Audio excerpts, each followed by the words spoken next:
Alright, 1 week to go, so there's enough time.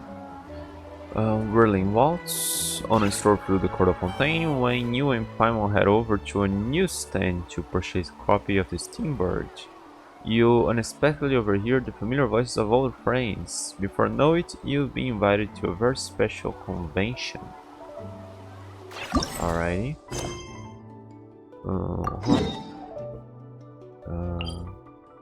Oh no, that's down there. So here. But I also see the meaning in all the endeavors of the people of Fontaine. I believe I will continue to take pride in fulfilling my duties.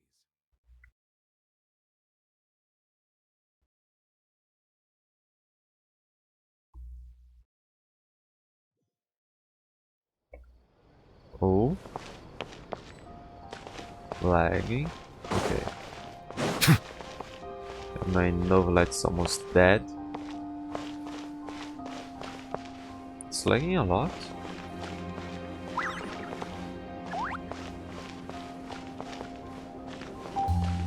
I have stuff open.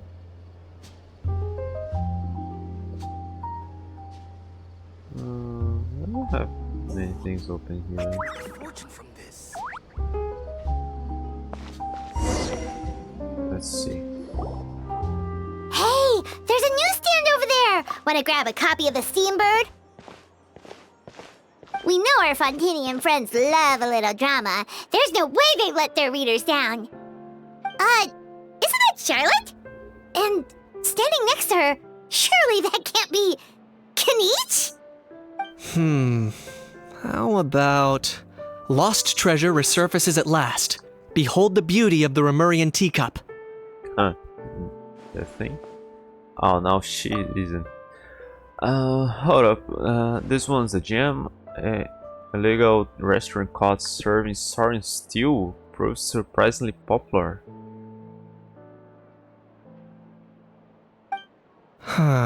Pretty shocking. But it still feels like it's missing something. Ah, got it! Udex gravely wounded in shocking stabbing. Set to miss cross-border smuggling trial. My oh my, that can't be for real. Fine, I hate to admit it, but you won this one. Huh? What? Did Paimon hear that right? Neuvillette was stabbed and gravely wounded? No, surely that can't be right. Can it? Would a stab be gravely a grave injury for a dragon? Surely not. If it is, you're all toast. I thought I heard familiar voices. Well, if it is Negan's and Paimon. What a coincidence. Mr. Kenichi and I were talking about you too just a few minutes ago.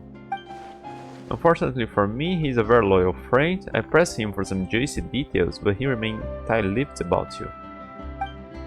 So, anything you want to share with me about the Great Ignis' triumphant exploits in Natlan? It was a team effort. Modest as ever. Anyway, I get a bit ahead of myself. Sorry. Let me backtrack a little. Hi, you two. It's been ages. What brings you back to Fontaine? Hey there, you two. Fancy running into you here. What a pleasant surprise. Yeah, that, and also a less than pleasant shock.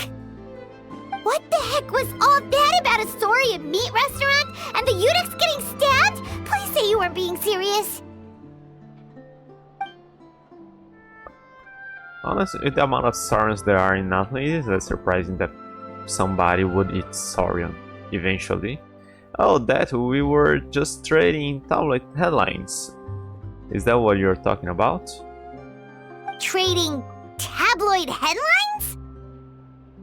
Yeah. Charlotte and I were having a little contest to see who could find the most ridiculous fake news stories. And they... I don't know. Either I got lucky, or I have a knack for honing in on the most outrageous material. they can just publish blatant lies like that. I'm sorry you had to see such an unflattering side to Fontaine, Mr. Knitch. These third-rate tabloids write their headlines purely to shock and scandalize. All they care about is grabbing your attention to boost their sales. The ones who've still got shred of integrity will at least clarify the truth in the main body of the article. Although the misleading headline is still an underhanded trick to draw readers in. But others, like the one we were just reading aloud, have no qualms about making outright fabrications. If I had to quantify it, I'd say about 1% of what they write is the truth. And that's pretty lenient of you, Mr. Knitch. Huh? Him? Lenient? Oh, you gotta be kidding! Ah! Don't get me wrong. I'm not trying to give credit to these so-called news stories for occasionally including a grain of truth. All I'm saying is, even the wildest leaps of the human imagination are always rooted in reality. You mean all those fake headlines you mentioned actually do have some basis in fact? Sure they do. For instance, there was in fact a smuggling trial recently.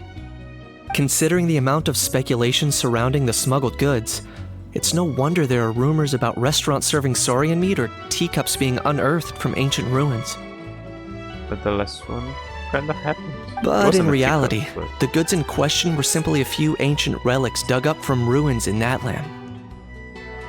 Rest assured, no saurians were harmed in the process. And if you're wondering why the Udex didn't preside over the trial, it's because this case was assigned to another judge right from the outset. There are others. It's not as if the Polymermonia has only one judge. That makes sense, but I thought he was the only one. That's all he does since forever. We can't expect Monster Novlet to handle every single case himself. Yeah, we can. On a more interesting note, the trial in question went remarkably smoothly, and it was all thanks to Mr. Knitch's testimony as a key witness. Oh, okay! Paimon was so busy freaking out about those headlines that she totally forgot to ask why you're here in Fontaine, Knitch. It was all misunderstanding. The world's not going to end. Maybe not, but it'd be an even better world for me if Mr. Knitch here would agree to an exclusive interview with this Steambird. It was a pretty open and shut case, and my testimony in court was clear enough. But I'm guessing, Mademoiselle Charlotte, that you're less interested in the case than you are in trying to uncover some news stories about Natlan. Yeah, can't you just go there and get news? Drat, you saw right through me. Guess I'll put it down to the keen instincts of a renowned saurian hunter. Any response to that? Or I appreciate your kind invitation, but like I said, storytelling isn't really my forte.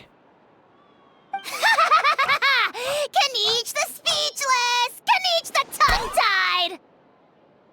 Huh? If you're dead set on doing an interview, why not talk to the Traveler instead? back to me again. Oh, of course, that's a brilliant idea. But that also means I need a bit more time to prep. Let me put together a thorough list of interview questions. Sounds like I'm not allowed to refuse. Well, I know I can be persistent, but at the end of the day, it's your call. Anyway, I should probably be getting back to work. I also need to go track down a questionnaire and report these increasingly outrageous tabloids. Farewell, my friends, until we meet again. Charlotte never stops, does she? Anyway, Paimon just has to ask. That owl thing that popped out before, or was it a howl? It kind of looked like a howl, but at the same time... Oh, that thing. Yeah, that was a howl. Oh, it's different. What's up with him? Like, he's still noisy, but he's way quieter than before. It's like he's trying to hide or something. And he's not acclimatizing very well to Fontaine. Could be. Acclimatizing? Aw, poor Almighty Dragon Lord is not feeling well. Too bad he can't come out to argue back. What do you mean? There's nothing physically wrong with him.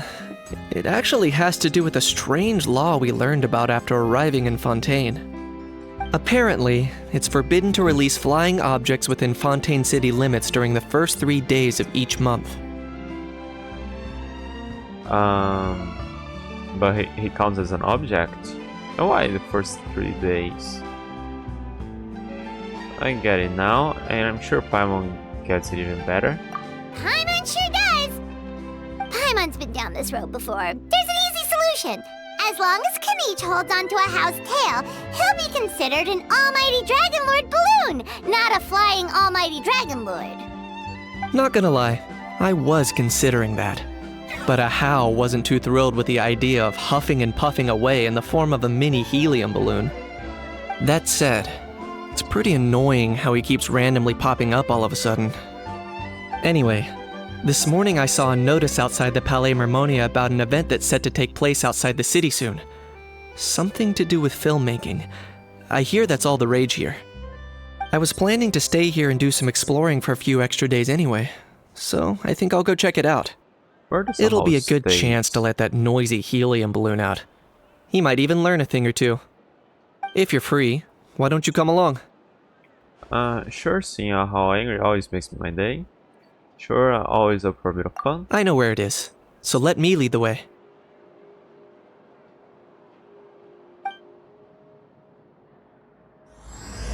Overnight Fantasy Land.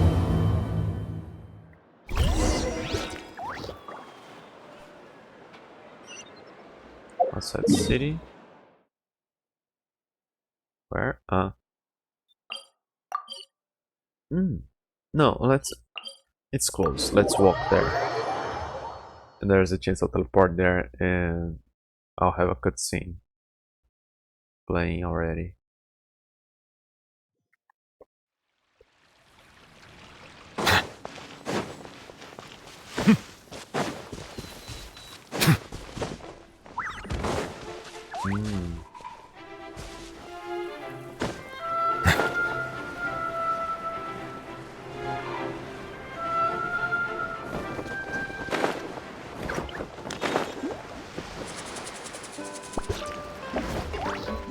Is there anybody I can talk to before that? No. Looks like I remembered correctly. Here we are. Wow, this is awesome! Hard to believe it was just an empty beach before. Yeah, it was still completely deserted only a few days ago when I passed by on my way to testify at the Opera House. There must be some efficient workers in Fontaine. Quite impressive. Wasn't A necessary. few days? One night was all it took. Rap-a-tap-tap, ta-da! But is this all it takes to blow people away? Oh, no. Given my past experience, I can't let myself get carried away. There's something oddly familiar about the way you talk. Who are you again? I know you. Oh no, you've forgotten me? Oh, does graph adversarial technology ring any bells? It's me, lepine-pauline! Who? I don't remember. Good to see you again. The prototype lens has come in handy, by the way. You keep yourself busy with some proper work lately. What? That didn't explain to me. I really don't remember her. Just a second.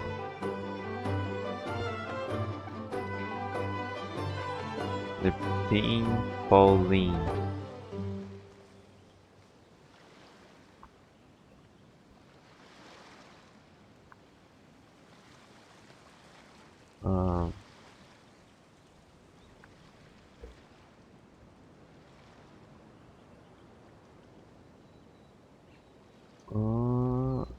Counter the Phantom Blubber Beast.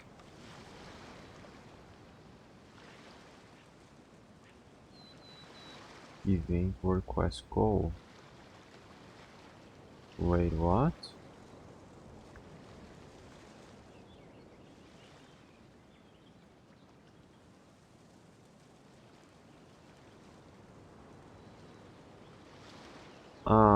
Okay, it was the one we had to, one of the events we had to take pictures and we could share with people.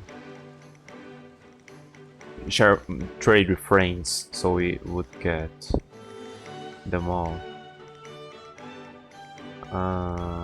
Okay, we got a camera there. I don't think she was actually voiced. Yeah, most people in simple events aren't voiced. I don't think she was voiced. Yeah, I wouldn't remember her acting like that. She probably wasn't. Okay.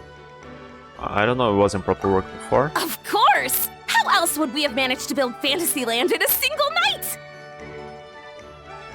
Fantasyland? At least that's how I like to think of it myself. A magical land of fantasy, the stuff of film buffs' dreams. I know it sounds like I'm laying it on thick, but that really is the goal here. As you can see, the theme of this amusement park is Fontanian filmmaking, a place for all film lovers to come together and co-construct a world of dreams. I said we can see. Co-construct? Well, that's a relief. Sounds like you're sharing the cost this time rather than pouring your entire life savings into a single project. Nope! I might be inviting others to help fund this, but that doesn't mean I haven't thrown all of my life savings into it too! Okay, that sounds a bit familiar. You've got to be kidding. Yeah. Ha! Look at you, puny little humans. Recklessly betting your entire future against some stupid vanity project. If you're expecting even an ounce of sympathy from the almighty Dragon Lord, dream on! Mockery is all you shall get, straight from the heart! Sorry, just ignore that little gizmoid. He likes to butt in occasionally. Do go on. Gizmoid? Who you calling Gizmoid? You're the Gizmoid! Wow!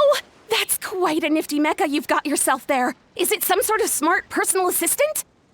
You ought to let Miss Charlotte see your cool gadget. Who knows? Maybe you could even look into mass production! Mass production? Ugh, insolent, vulgar, and disrespectful! I, the almighty Dragon Lord, am one of a kind! There has never been another like me, nor will there ever be! And another thing, smart is the understatement of the century! I shall have you know that I am Kahulahau, forebear of ancient wisdom! I lived for eons long before any of you were born! What? Heavens above! I beg your pardon, forebear of ancient wisdom. Please, I meant no offense. Idiot meets idiot. What's all the fuss? Making some new friends, are we?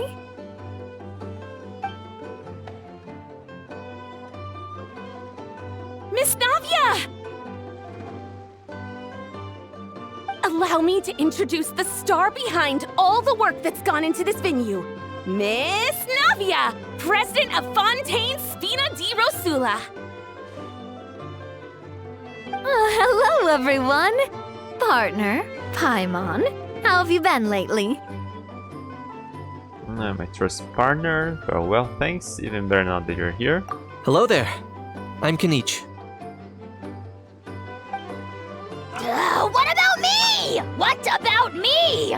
My useless servant can't even give me a proper introduction. You think someone yelling their name out in the middle of a public street really needs an introduction? He's not wrong. I caught yours just now, in fact. So, you must be the almighty Dragon Lord, Mr. Ahau. It's a pleasure to meet you.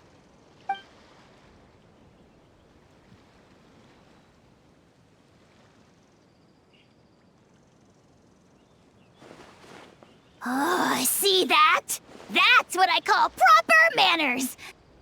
Well, it's not every day you meet a well-mannered human. Navia, was it? Excellent. You may address the Almighty Dragon Lord by his name. Navia, don't you think the title Almighty Dragon Lord is a bit silly? It's no big deal. All little animals do that, don't they? I mean, try to puff themselves up to look more impressive. How's Tolly being treated like a little cuddly pet? Anyway, it's all thanks to Miss Navia and the Spina di Rosula that Fantasyland's gotten up and running in the space of a single night. Honestly, thank heavens! After all that paperwork and endless waiting, the event and venue finally got the green light. I couldn't wait a moment longer. The second the approval came through, I reached out to President Navia, hoping she could lend a hand. After all, who else but the Spina di Rosula would indulge such impulsive demands?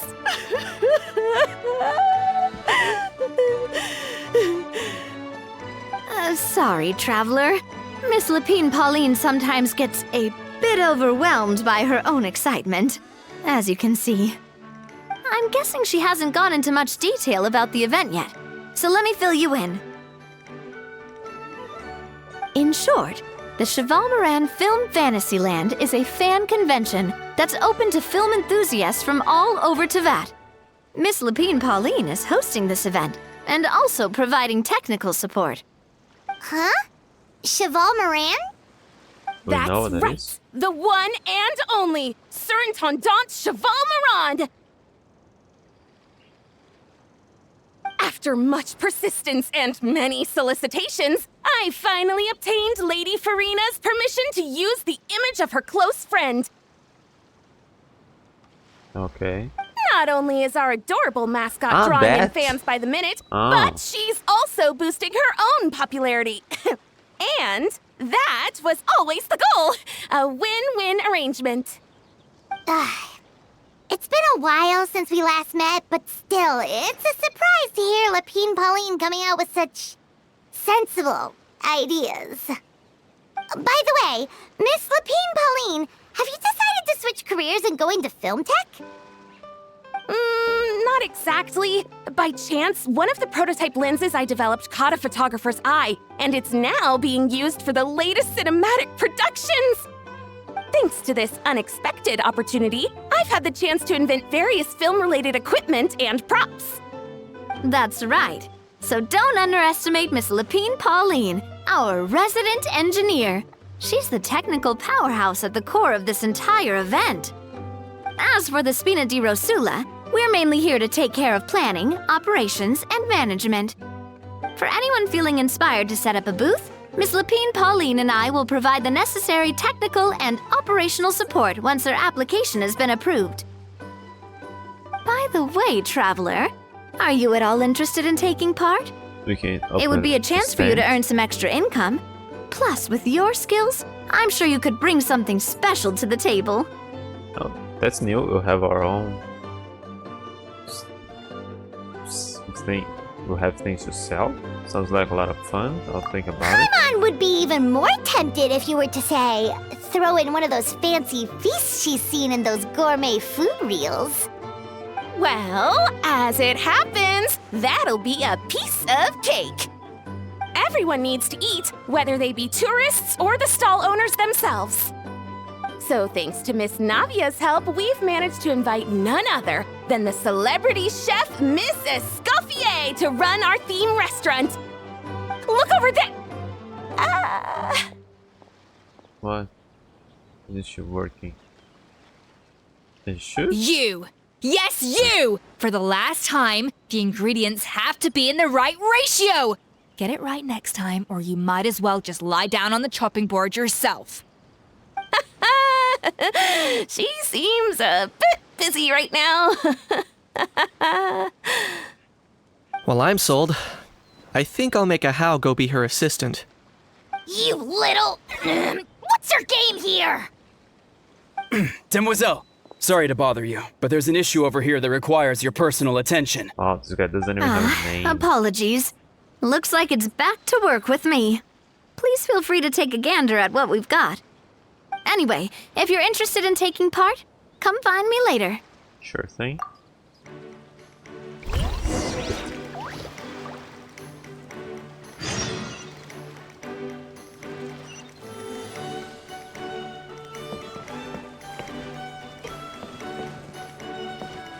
Can't read anything here.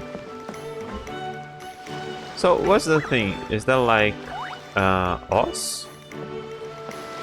Or is that an actual Poltanian seahorse? That's Furina's pet. Greetings. Apologies if you overheard my harsh words just now, but I assure you it is entirely necessary. The sheer lack of standards here will be the death of me. Do you have any idea of the kind of customers I'm gonna get with how lax things are at the moment? The ones that leave their guns behind by accident, and then come back to collect them later bringing ammunition with them. Yeah, that's the kind of customer you wouldn't forget in a hurry. Oh. Wait, has that happened before? No, it's just the mention of guns reminded me. Someone did actually leave their gun nearby. Huh? Just before we started setting up, as we were cleaning up the site, someone stumbled upon a mysterious locked box. It didn't look like something from Fontaine, though. It had more of a Natlanese vibe. Oh? Do you think a foreign tourist might have left it behind? That's what I assumed at first. But the box was buried beneath a pile of wooden planks, rocks, and whatnot, so it seemed like someone deliberately hid it there. But I didn't see much point in speculating, so the best thing I could think of was to hand it over to the authorities. These sound like the main part of the I quest. trekked all the way over to the Palais Mermonia just to hand it in. Ugh, it was exhausting. What did the Wasn't- authorities make of it? Not good. Oh, they made a mountain out of a molehill, as usual. Before even addressing the question of what was actually inside the box, they had several heated discussions about whose responsibility it was to write the lost and found notice. Thankfully, the ever-reliable Officer Sedine stepped up and immediately called in the Marechaussee Phantom to crack the lock and check if there were any dangerous items inside. And, as it turned out, there was a gun. Wow, that's a dangerous item, all right. Mind if I ask what kind of gun it was? Oh yeah, Mr. Kanich, you're from Natlan, aren't you? Do you know a lot about guns? You could say it comes with the job. I have an interest in weaponry and the like. Ugh, such a does? spoiled brat. What, are the toys I gave you not good enough for you anymore? Yep, got sick of those long ago. You little... Don't dare you turn your nose up at my gifts! Why, Time for a timeout, old-timer. Sorry, where were we? Oh yeah, do you recall what the gun looked like? It's a bit hard to describe. If you ask me, it didn't even really look like a gun.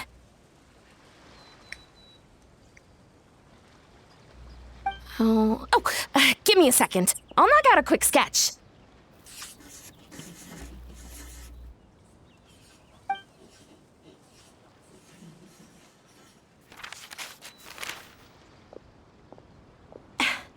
Something like this.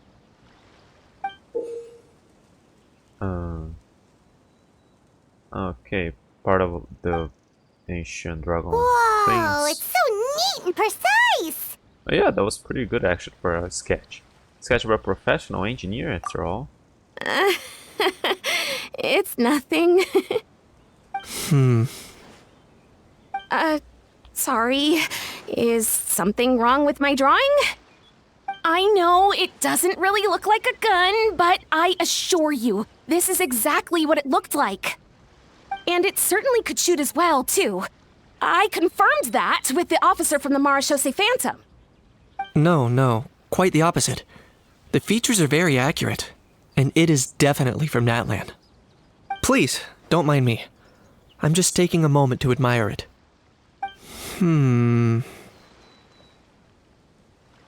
There's a lot of lepine-pauline. We have to say her whole name the whole time. Can't wait for the event to get started. I should be the one thanking you! Thank you, and everyone else for your support. Don't mention it. Besides, we haven't really done anything.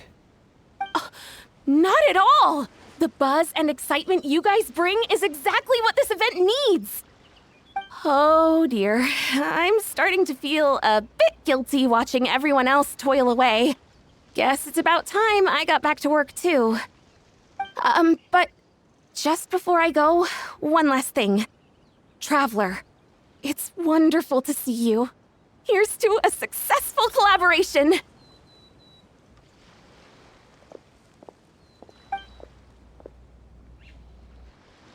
Seems like Niche has something to say. Let's go find a quiet spot.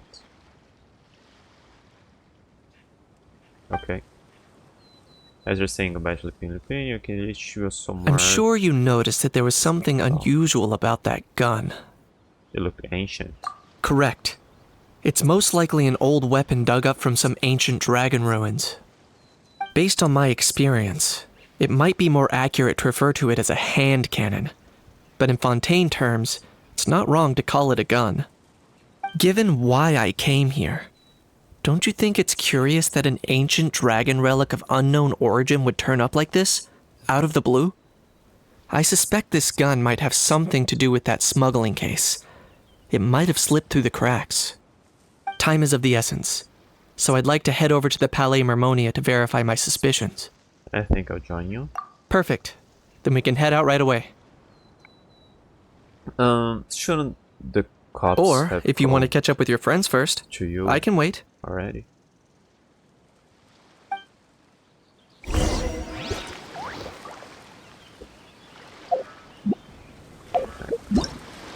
Do I have to? Okay. Just Australian phone.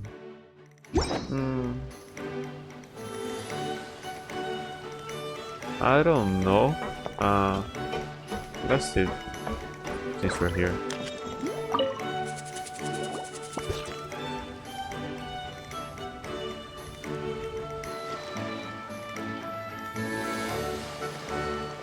Traveler, it's you!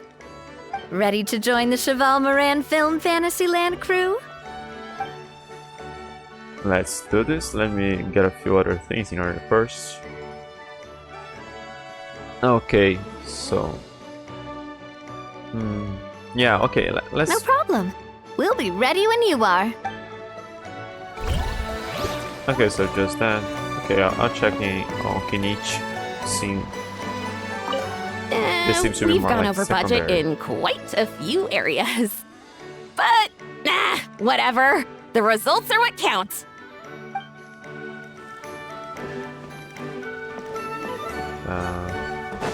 Hey, where are the others? The fresh vegetables from the new batch are exceptional quality. I just wish I could say the same about the new staff.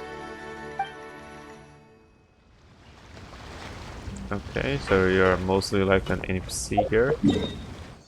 Okay, let's go check in on...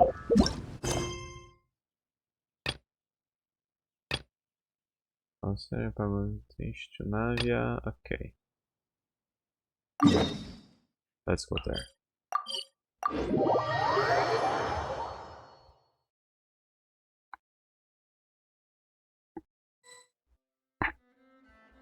Let me just heal. The hell is bothering me?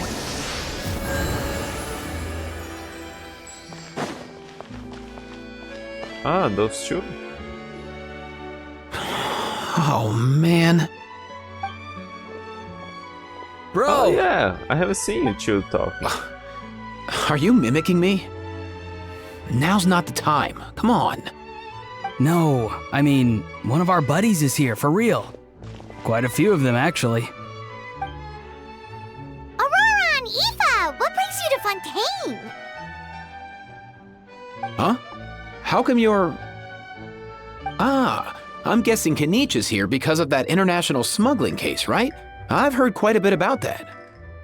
Word sure gets around quickly, huh? First time abroad and you're already making headlines. Oh, stop it. It's not like I was the center of attention. Wasn't expecting to see the Traveler and Paimon here too, though. Come on, Aoife. Huh? What's wrong? A traveler, by definition, is someone who travels around. That's Fair very point. observant of him. Anyway, back on topic. Wait a second. I lost my train of thought. What were we talking about again? Why you're all here, of course. For vegetables. Cuckoo. Huh? I'll go first. It's for the Chevrolamine Film Fantasyland. Wait, is that right? It's Cheval Moran. Ah, right. I keep stumbling over that one. Guess I owe Cheval Moran an apology, even if she's not here. It's okay. Anyway, long story short, the festival restaurant urgently needed fresh vegetables from Natland, which is why Aoife and I are here. So, you guys are vegetable couriers? He is. I'm just here as a responsible adult. It's his first time traveling so far away from home, and all the elders in his tribe were worried. So they had me come along. Even though it's your first time too. Right, but they still picked me to accompany you. I mean, You gotta wonder why that might be. it might be any Natlanese first time. Don't you get it? They couldn't leave. They all just saw how overworked you were, so they used it as an excuse to send you off on a vacation. Wait, what? So I'm getting the grandson treatment now too? See? Doesn't matter how much older you are than this dude. Hang out with him long enough, and you'll eventually find yourself being treated like a kid. How old is Meaning Aoife? everyone looks after you. What's so bad about that? In theory, nothing at all. In that case, guess I better start over. Hi guys, my name's Aoife, and I just turned 5. Nice to meet you, little bro.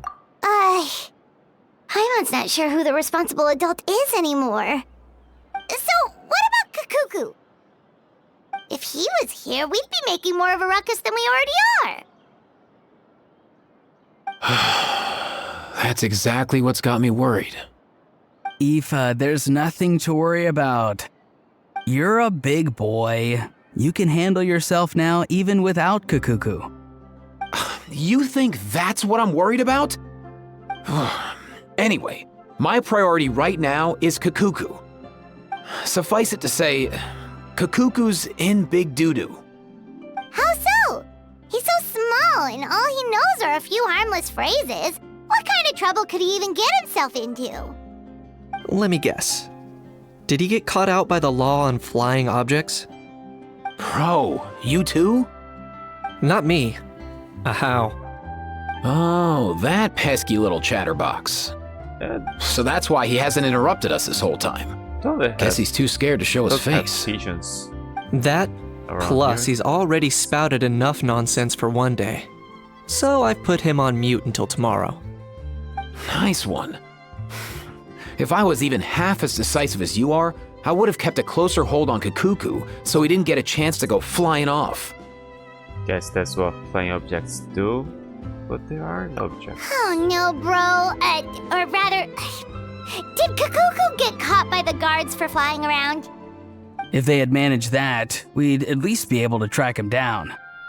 But when the guards started chasing him, Kakuku flew into that building next door. I wouldn't be surprised if there was a high-stakes pursuit going down in there as we speak. Just like one of those cool crime movies. You've seen crime movies. Which building? That one? Yup, that's the one. Kakuku sure has a good eye for a getaway. It's the tallest building around. I may be able to fly up pretty high, but checking every last window would still take quite a while. As for Aoife, well, let's just say he's not flying anywhere without a Saurian. Sorry about that. Not like it's my fault, though. You don't have to apologize on my behalf. Wait a sec. What's this got to do with how high you can fly? Kakuku's got himself into a real mess here, like a panicked animal running straight into a trap. It's pretty worrying. I'm starting to picture him flapping through a barrage of gunfire while important documents are flying about left, right, and center. Heck yeah! If anyone can pull it off, it's Kakuku. He's always been such an awesome Saurus. I believe in him.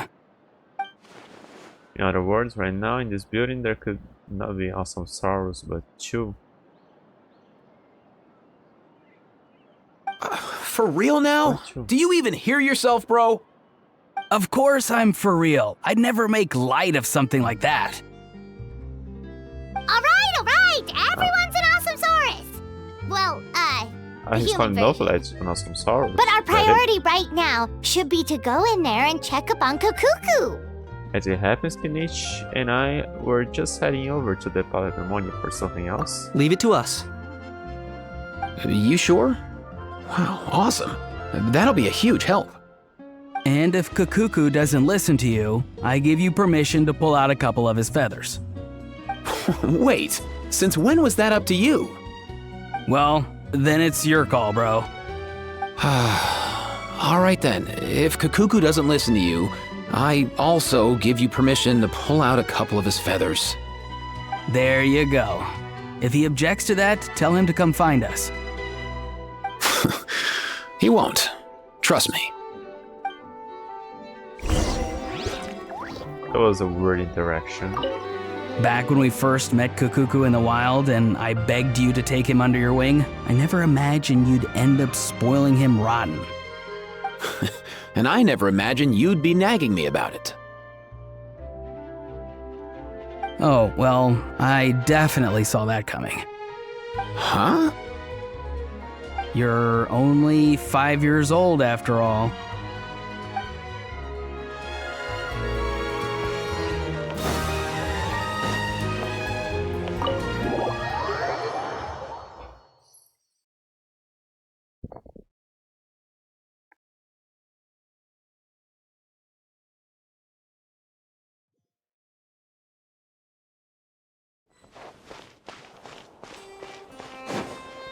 Nothing new there.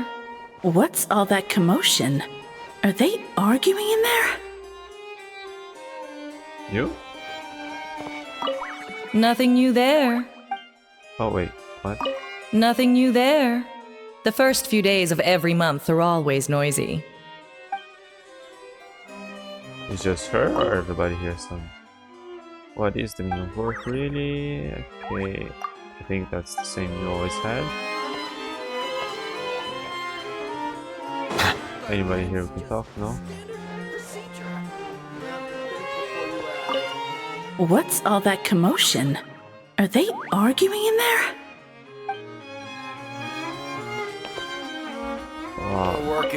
We're gonna have some weird interactions here. Where's some more? Okay, you're not being voiced, so yeah, you'll probably take it saying the same as you always did. You two, right? Yeah. You guys didn't even notice. Didn't you? Okay.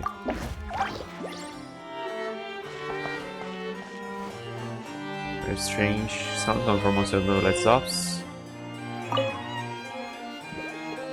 Very strange sounds come from most of the lights ops. Do you think we should go in and check on him?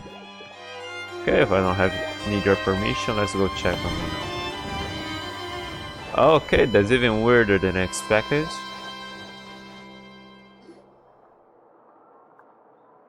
No way, bro!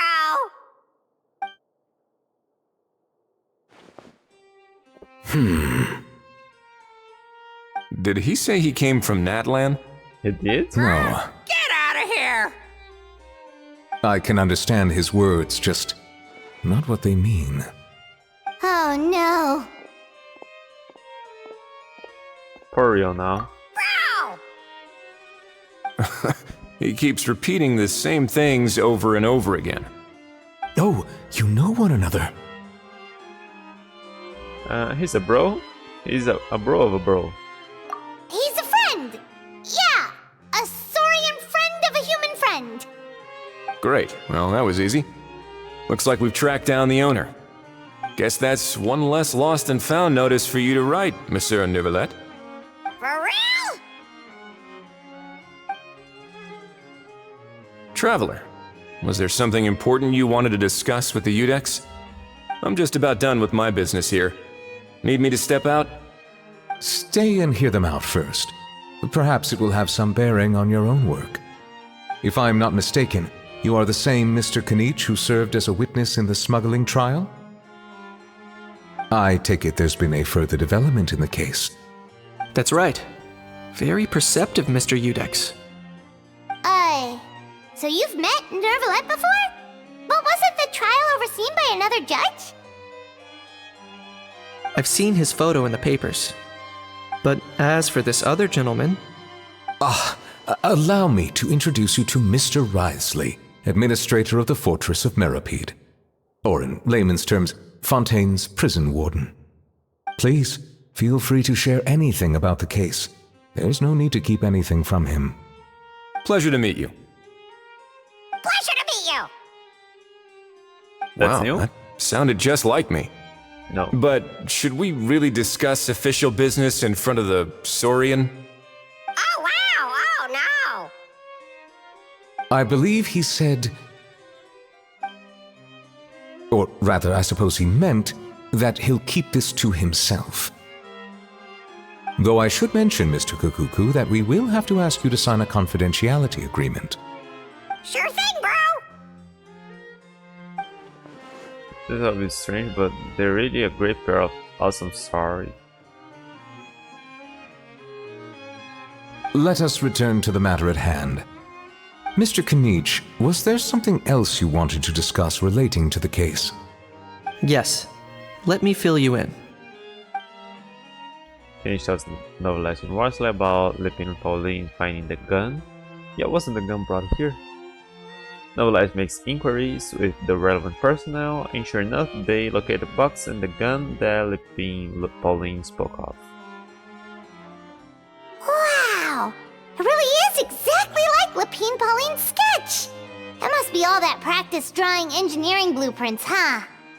So if it's true that this weapon came into Fontaine alongside the contraband from the smuggling case, then there's a high chance we overlooked a suspect.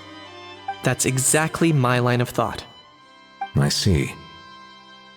Mr. Kanich, thank you for reporting this promptly.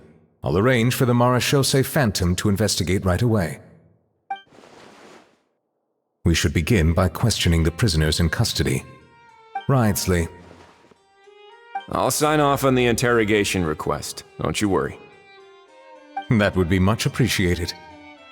It's lucky that the Palais Mermonia wasn't scheduled to release any public bulletins today, and that this guns lost and found notice hasn't been written up yet. In other words, the news hasn't leaked. I'll be staying in Fontaine for the time being. If there's any progress in the investigation or you need my help, feel free to reach out anytime. That goes for me too. Yep, we were just about to go help out with lepine-pauline's convention. If there's any news, we'll keep you all posted. Marvelous. Thank you all. Well then, all that's left is to...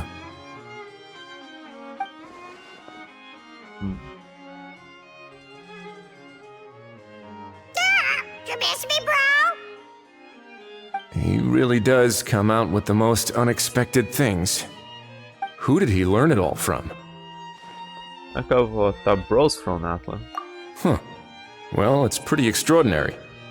Anyway, according to due process, we must first determine whether Mr. Kukuku qualifies as a flying object. And, following on from our conversation just now, he also needs to sign a confidentiality agreement.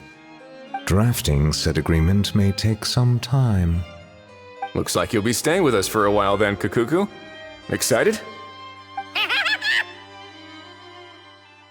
I can help pass a message on to his friends. That would save us a lot of trouble. Many thanks. Don't mention it. Alright then, we'd better get going. No need to see us off.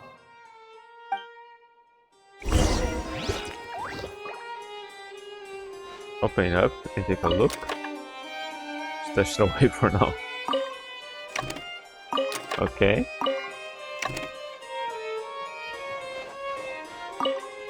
I know you mentioned a while back that people from Nadland would soon start showing up all over the world, but I hadn't expected anything like this. It seems no matter where they come from, all dragons are inquisitive by nature. You can say that again, bro! The same might well be said for humankind. The real reason you chose to stay to investigate this case was your curiosity about Natlan and Mr. Kukuku, was it not? Guilty as charged. Nothing gets past you. So, how about we take this opportunity to chat a little more? We've got the world's best translator on hand, after all. Sure thing, bro!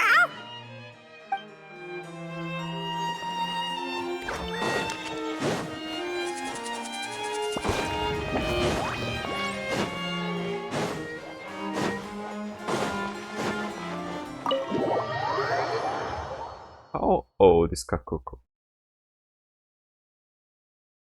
He is like a child, isn't it? Should we talk about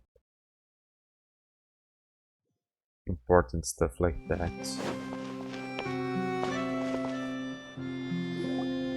Aurora and Eva, we found Kakuku! What's the situation? How bad is it? There's some good news and some bad news. Oh no. When I saw that Kakuku wasn't with you, I'd already prepared myself for the worst. Relax, Aoife. Maybe Kakuku just prefers high-rise living now. Sometimes you just have to let the kids grow up and make their own choices in life. For real now? Do you even hear yourself, bro? It's not that bad. Kakuku's fine. Still very much alive and kicking for starters. He hasn't been arrested either, so no jail time.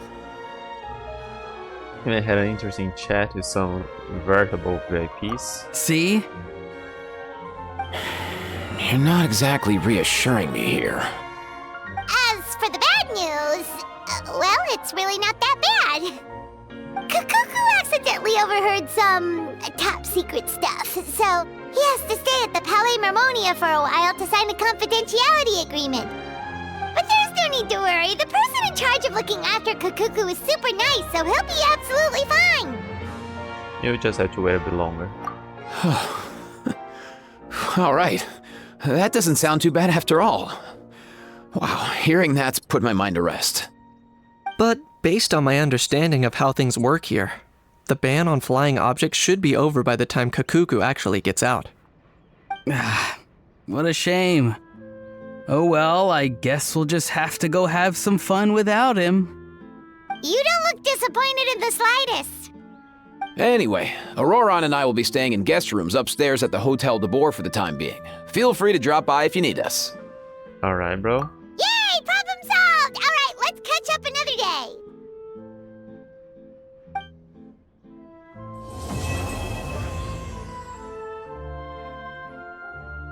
That was complete. I mean... yeah. We should have parts of quests like that. Oh wait, how long do I have to wait? Have quests like that in an event. It's usually day after tomorrow.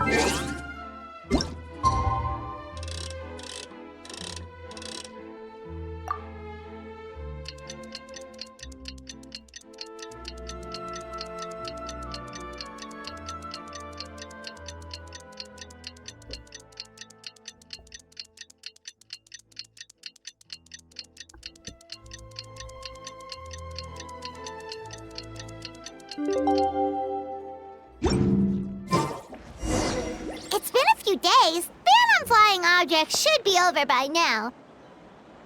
Let's head over to the Palais Mermonia to see how Kakuku's doing. I have to keep an eye on the deployment of guards. Ah, this part of the Act 2, this is still part of the Act 1. Yeah, I don't know. Let's follow through with this line. Otherwise, things will get a bit jumbled.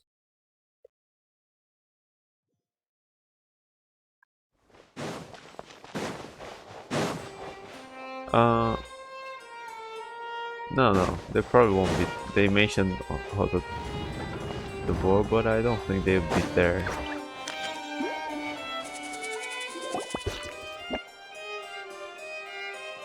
Hey everyone, we're here! Oh hey, my little dudes! Good morning! Morning, little dude. It has more lines Oh now. wow, Cuckoo's learned a new greeting!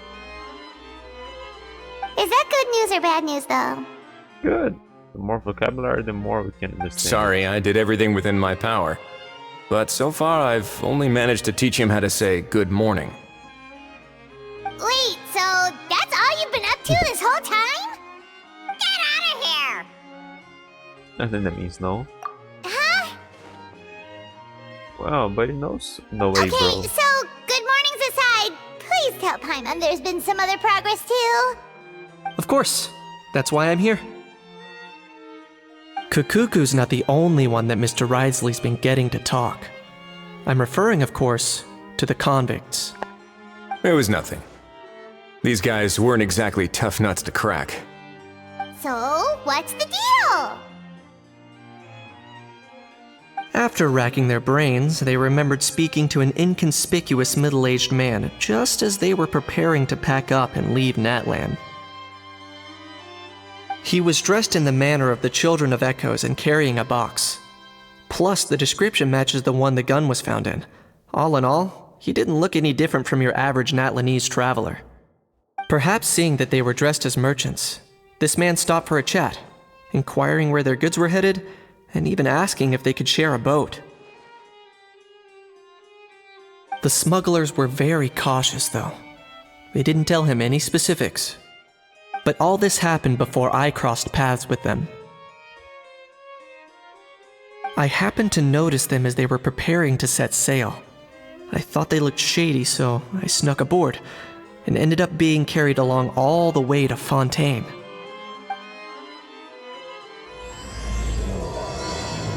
Series of twists and turns.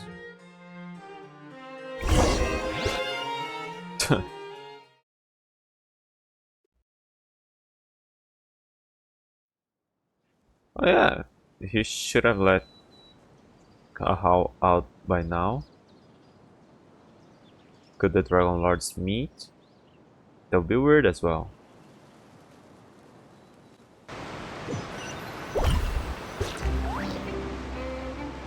Boss, do we know if those Fontanians will even like this stuff? What if we can't shift it? And that's why we call you a rookie. It's all supply and demand, kid. Supply and demand. Natlan's foreign trade is just starting to lift off. There'll be a market for it, you'll see. That's right. So stop giving the boss trouble, rookie. Just do your job and keep an eye on the goods. Are they merchants? Have they come to Fontaine to do business? Scarred face. Calloused hands. On closer inspection, the fabric looks worn at the knees and elbows, and his fingernails are dirty. Not exactly your typical merchant. Could he have previously been a warrior? Or even an adventurer? Something feels off. I'd better sneak up and get a closer look.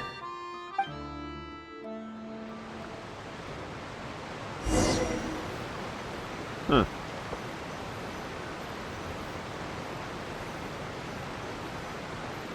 What about that guy spying on me?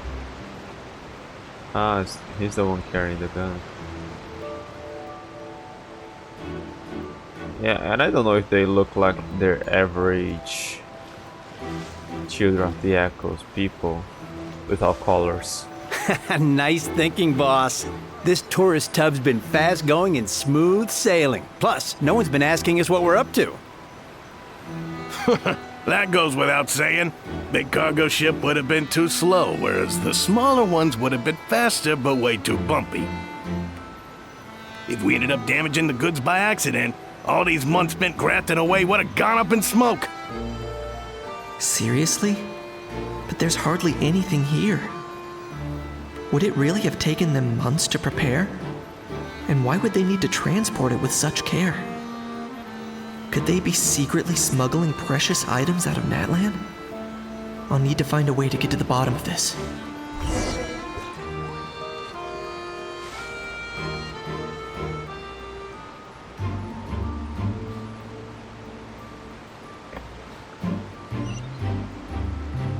Ah, try throwing rocks.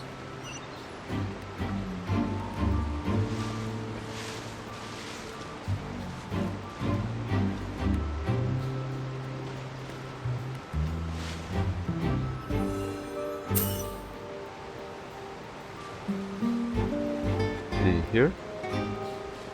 He heard. He just can't get through. Ah, he went there. Good. Let's go hear what these criminals have to say for themselves. Sure enough, there are relics inside the box. It's illegal to smuggle such items outside Natlan.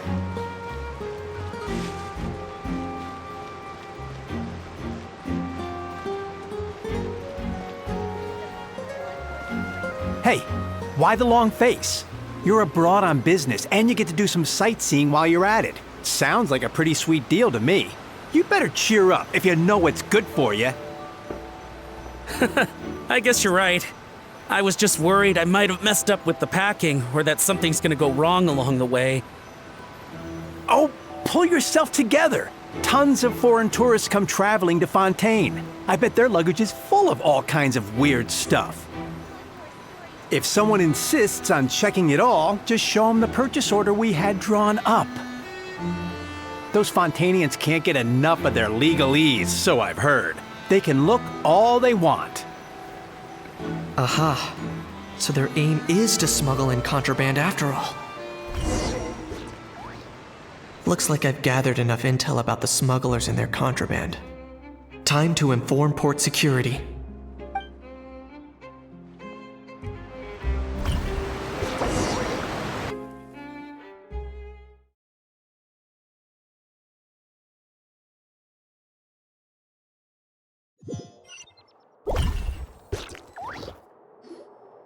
So anyway, that was when I went and told the Fontainian guards about my suspicions. After an investigation and a chase, they finally apprehended them and sent them on their way. Well, guess they're headed exactly where they should be. Good job, Geek. Thanks. Based on your recollections just now, I was completely focused on those smugglers at the time, so I wasn't really paying attention to other passers-by. That's all natural. Don't worry about it. Yeah, Kanish, you did great! in other words, the person who brought the gun here, the one who lost it, has no connection to the smugglers whatsoever. They were working entirely on their own. Oh dear, oh dear! Sounds like Mr. Kakuku wants to chime in? He said this elusive individual's actions are positively mystifying. It's a good observation, I quite agree. However, we still know next to nothing about the person. Perhaps we should start by focusing on the lost item itself. I haven't really tried, but can I understand Sarnius when I'm playing as Noblet? But suspicious aspects of this gun, it came from ancient Natlanese dragon ruins. This relic left behind by Natlan's ancient dragon civilization is a genuine antique, so it must be of great value. A lost object that was picked up. A genuine treasure lost by the roadside, yet still it remains unreported and unclaimed. The box was buried with junk. Doesn't seem like an accident. No, it's as if someone left it there on purpose. Fate? I thought they were storing it for later. Why would someone just leave such a valuable antique out in the middle of nowhere when the plan for someone to come pick it up? It certainly seems like it was the bait in some kind of trap. The only question is, why wasn't the bait made more conspicuous? Has something sprung to mind? I just remembered a film I watched this one time. Huh? Oh wow, no way, bro! Hold on, let me explain. Just now, the traveler speculated that this box might have been placed there on purpose, as if the intention was for someone to come pick it up. That got me thinking about those films about kidnapping cases. When they demand their ransom, the kidnappers tell the victim's family to leave money or valuables at a designated spot for someone to come pick up. That doesn't merely happen in films. There have been similar cases in real life. In fact, if anything, it's probably the real-life events that inspired the films. Sounds plausible. Ooh. So score somebody's ransom. This raises the stakes to a whole new level. If the gun really was some kind of ransom, then since we took the box, the kidnappers never got their payment, so does that mean they executed the hostage? Paimon, stay calm. They haven't heard of any missing people. I agree. I don't believe we have a kidnapping on our hands. Selling off stolen goods is extra work that most kidnappers would want to avoid. Unless they're after something very specific, they tend to just ask for cash. Could we be dealing with a kidnapper who's dead set on getting their hands on an ancient dragon handgun? It's not impossible, but the likelihood is very slim. We can discount that possibility for now. And speaking of selling stolen goods, don't you think this looks more like a transaction?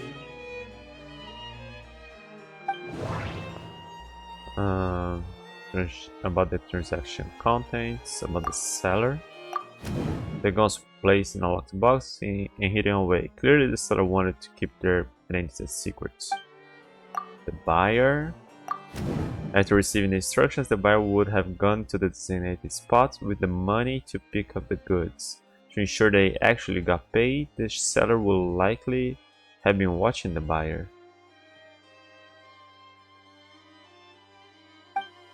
About the goods. Before the buyer could show up, lepine-pauline found the goods by chance while setting up the event venue. But then, if the seller was looking after the place, then he was seeing that. And I don't know, in the shady deals like that, in movies, usually they have the person pay first. So it would have been the seller went there, got the money, and left the gun. About the incomplete transaction. Due to the unexpected arrival of Film Fantasy Land, the deal had to be called off.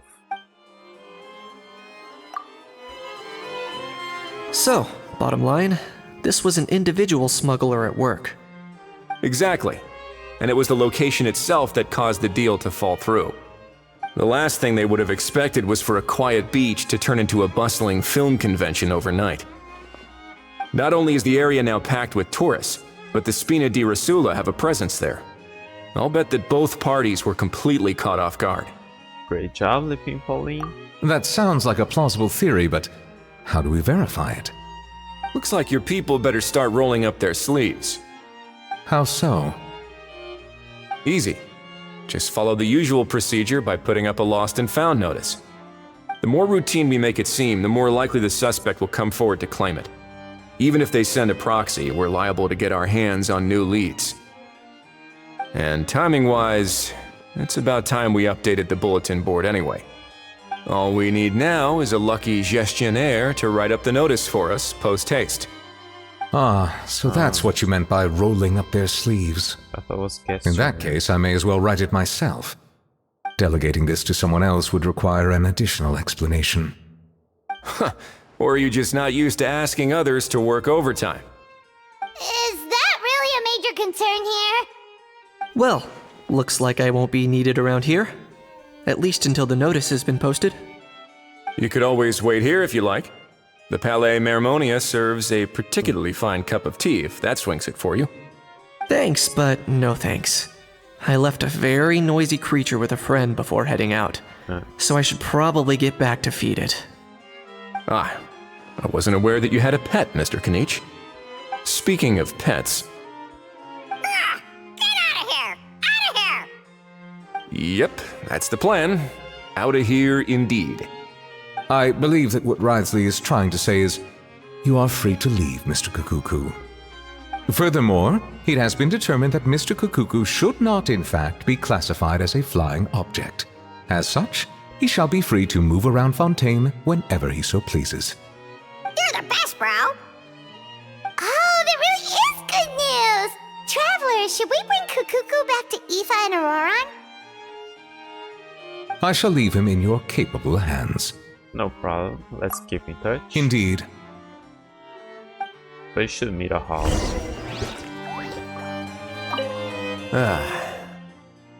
You know, all this has made me realize that I'd quite like to have a pet. If that proves inconvenient within the Fortress of Meripede, perhaps you should consider finding a place in the Court of Fontaine. That actually sounds like a good idea. Really? In the past, I always dismissed the idea of buying a property in the city. The prophecy about the floods meant it never seemed like a worthwhile investment. But now... This might be a good time for you to re-examine the documents I gave you regarding your title as Duke. Huh? What? Citizens with honorary titles are eligible for certain benefits when purchasing property in the Court of Fontaine. Really? How about this? You read through your documents from start to finish, while I write up the lost and found notice. Interesting.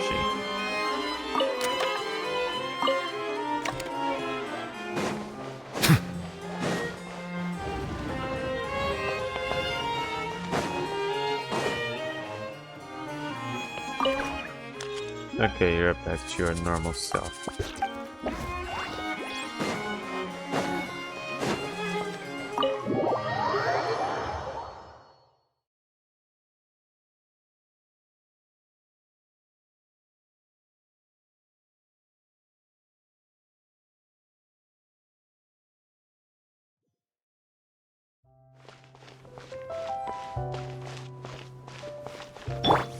Quick as a flash!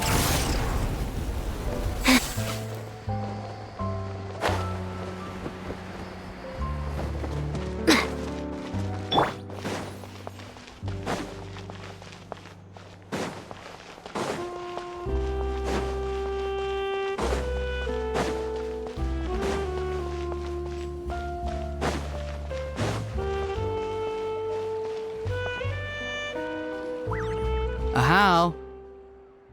What? What now? Let's shake hands. What? Fine by me! Get ready for a knuckle sandwich! Ugh!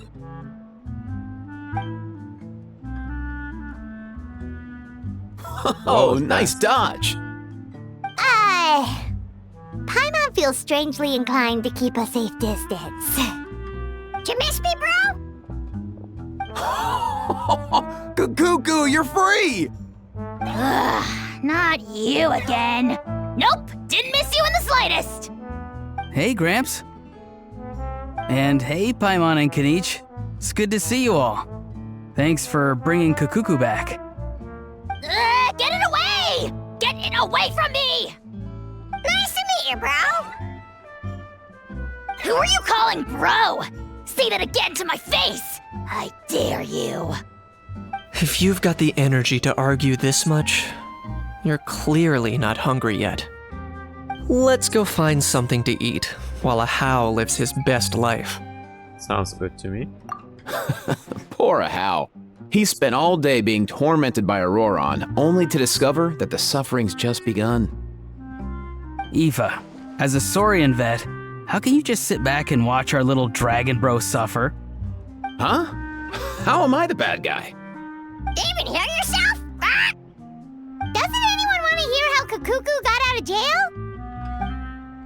Was in jail. Amidst the racket, he briefly explained what happened with Kakuku to Aoife and Aurora. Hearing that Kakuku now has permission to move around freely, a house face goes even redder than before. But it's been 3 days already. Don't lose hope, How. By the same standard, you have freedom of movement now too. You're still in the game?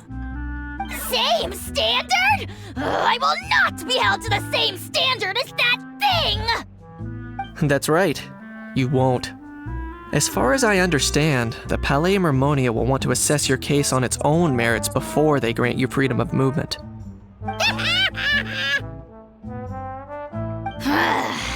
Where's that Saurian meat restaurant again?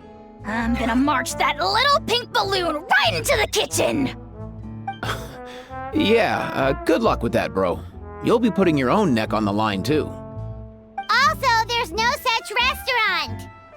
Anyway, thanks for looking after a How, guys. I'll take over from here. Yeah, Sarns probably eats other Sarns. And sometimes Wonka could deliver as promised. Most likely we managed to swap Sarns too. Between the two, Kukuku wins the cuteness competition hands down. Getting picky now, huh? Well, Paimon wins my cuteness competition now. Ah, really? Thanks! I didn't go with that. Wait, who are the other contestants though?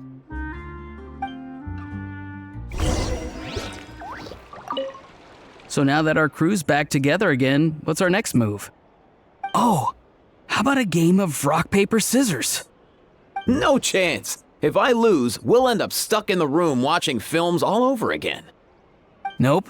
This time, we'll only watch a film if I lose instead.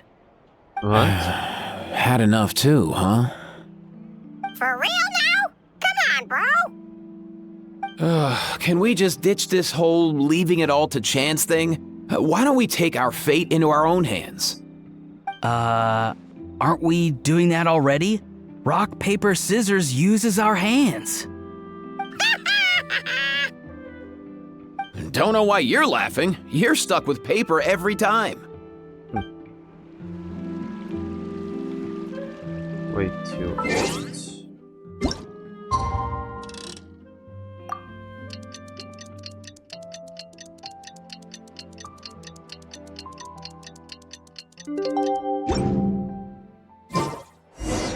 The lost and found notice is up! Maybe we should go hang around the Palais Mermonia to see if anyone shows up to claim it.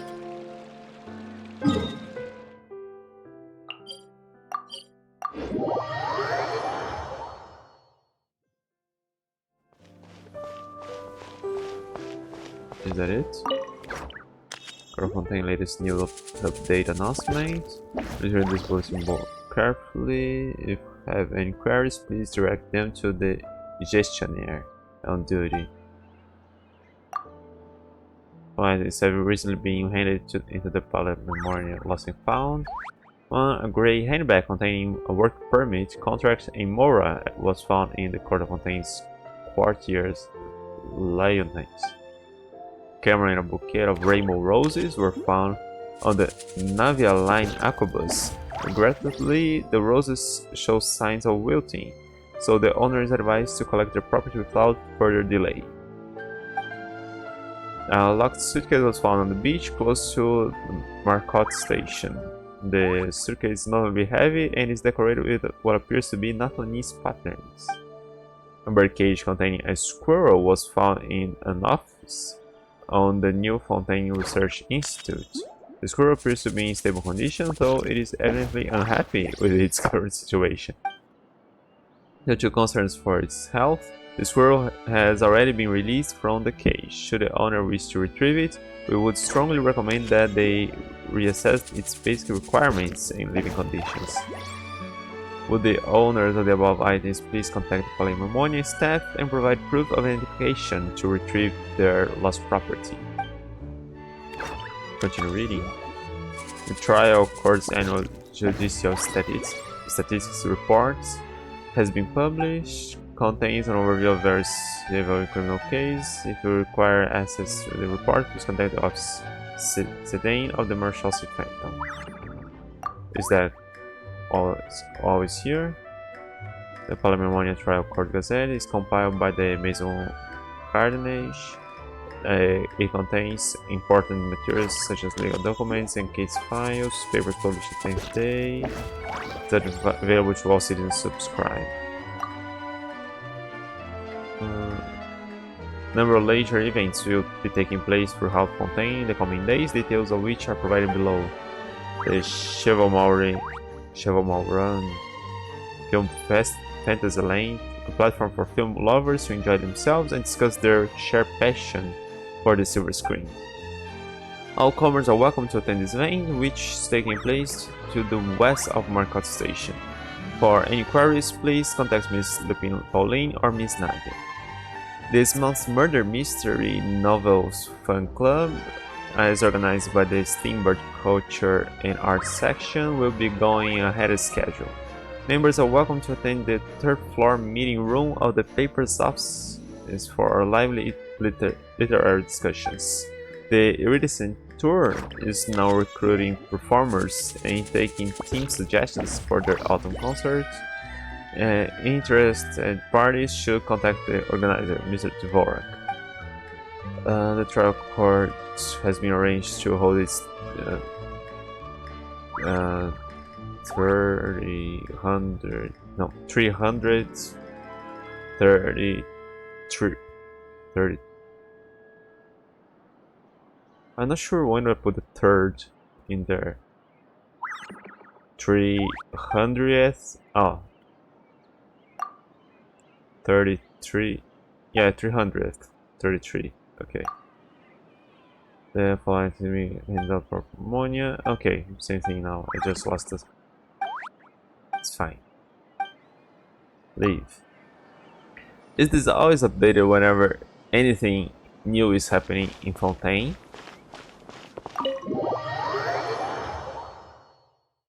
At least something that is news, not like Escoffier's quest. That wasn't really. Yeah, that wasn't really news.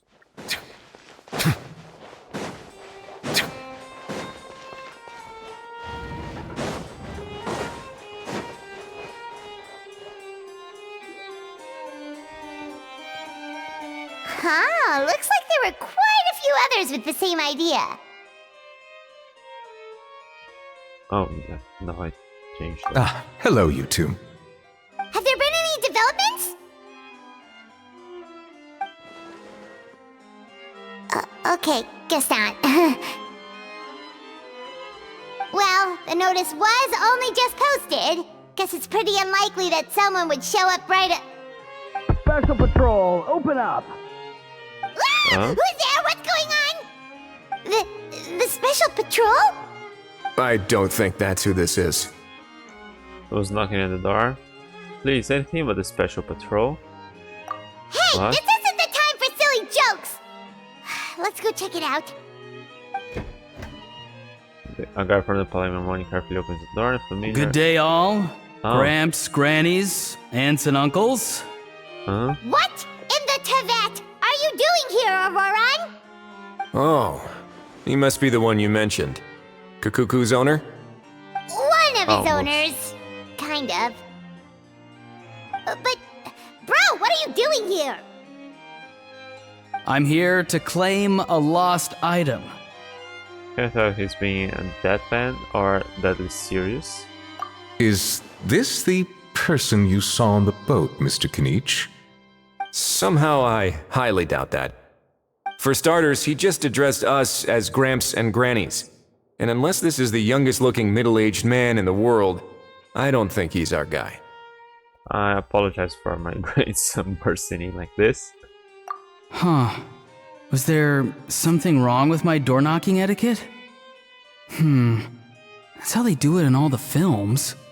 That's not door-knocking etiquette. That's the Special Security and Surveillance Patrol doing their job. Completely different things. Oh, I see. I figured it was just a polite way of requesting entry to show the people inside you had something important to discuss. Oh, sorry about that. I totally goofed that one up. Give me a moment. I'll go back out and try again. No need. Just get down to business.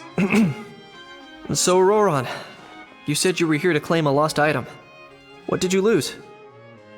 Yeah, so basically... Oron carefully describes the lost item he's come to claim from the style the box of guns itself. For real now? Oh, come on, bro. He's already my grandson what it's come to. Auroran, be honest now. Were you the one who lost this? No, it belongs to a friend. So it belongs to Aoife? Of course not. Aoife has his own gun. Oron tells the truth, otherwise we're gonna have to arrest you for real. All right then. I knew this wouldn't go well.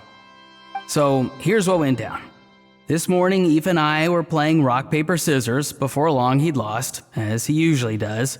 So we figured we'd head out and visit some of the Court of Fontaine's famous landmarks. When we got near the plaza, a man suddenly stopped us to ask for help. He said that he had lost something and that someone had found it and sent it over to the Palais Mermonia. But apparently he used to work here and was worried it'd be awkward bumping into his old coworkers, so he asked us to pretend to be the owners and claim it on his behalf. You didn't manage to keep that pretense up for long. It's fine. I'm not the one who feels awkward anyway. So, a former employee of the Palais Mermonia. Was this individual a Fontaine native? Yes, at least I assume so. He looked like a well-dressed gentleman to me. We were about to refuse, but he was so polite. Could it have been a disguise? Oh no. Auroron, Paimon thinks you've been tricked. This person might be in cahoots with the bad guys. Oh, maybe he already took off and escaped as soon as your mission went pear-shaped. No, just follow Aurora. No way. I'm not that dumb. Huh? He's not going anywhere. Aoife and Kakuku are keeping an eye on him over at the plaza. Keeping an eye on him. I like the sound of that. Nicely done, bro. In that case, let's hurry over to where Aoife is. Time to catch that con man and find out what's really going on here. Wait a minute, I have a question first. Traveler, Paimon. You're pretty famous in Natlan, right? Yeah. Oh, we're basically household names. But why do you ask? Well, it's not just us. Kinich or in Ifachu. Yeah. They are all quite famous. Would that be a problem? Remember when I said that the seller might be watching in secret? If so, then picking Auroron to do their dirty work was a careless mistake on their part. It suggests that the person who got Auroron to claim the item might not be fully in the know themselves. There are plenty of unanswered questions, but standing around racking our brains won't help. However, I still suggest that the famous faces among us, meaning the Traveler and Kinich, oh, and of course, Monsieur and Nivelette too, stay here for the time being. We'll empty the box, give it to Auroron, and then he can claim the item as if nothing happened. Good. I'll follow to check if anyone is watching. I doubt anyone would recognize me anyway, so I shouldn't draw too much attention. Yeah, he's probably pretty famous, but just by name. Being low-key has its advantages. I think this plan is worth a try. I shall leave it to the pair of you. So, I have to go undercover again, right? Well, not exactly undercover. Just drop the special patrol persona and be yourself instead. Roger that. Over and out.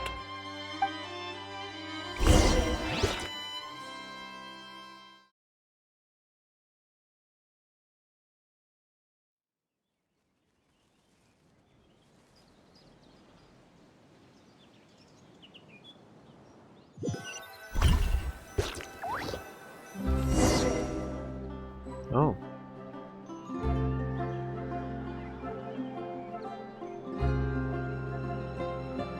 No sign of any suspicious individuals around here. Auroron has entered the elevator as planned. I'll head over to the plaza now.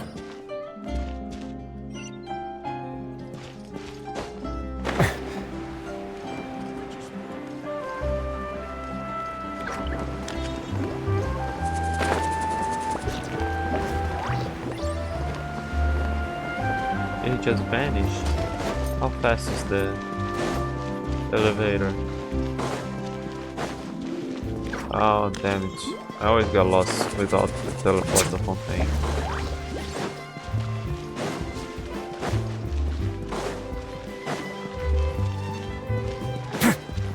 Yeah, I think he will just disappear and will reappear once I get close to here.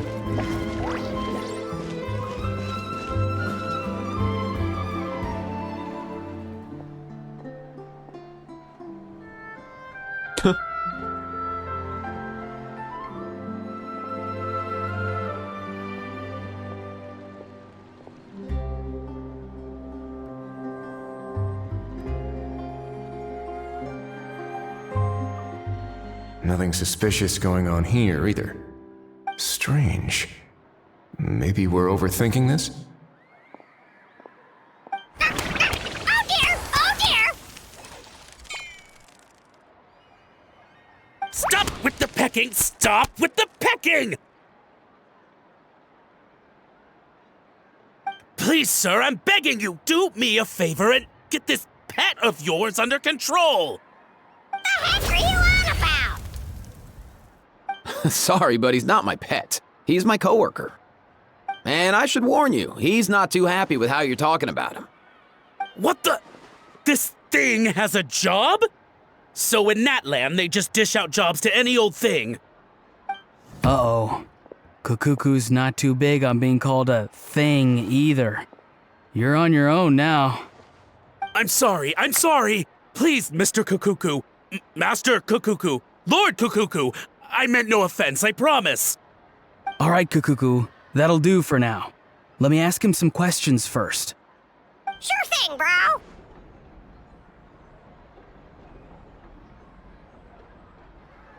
Well, Auroron actually looks pretty serious this time. Was he just pretending to be clueless earlier? Interesting. Think I'll sit back and see how this plays out. You actually got it? Wow, didn't think it would be that easy. Ah, excellent. Looks like sending you was the right approach after all. After all?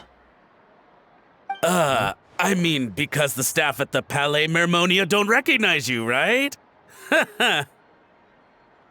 So I got it, but I don't remember promising I'd hand it over. Huh? This thing's pretty cool. I've taken a bit of a liking to it.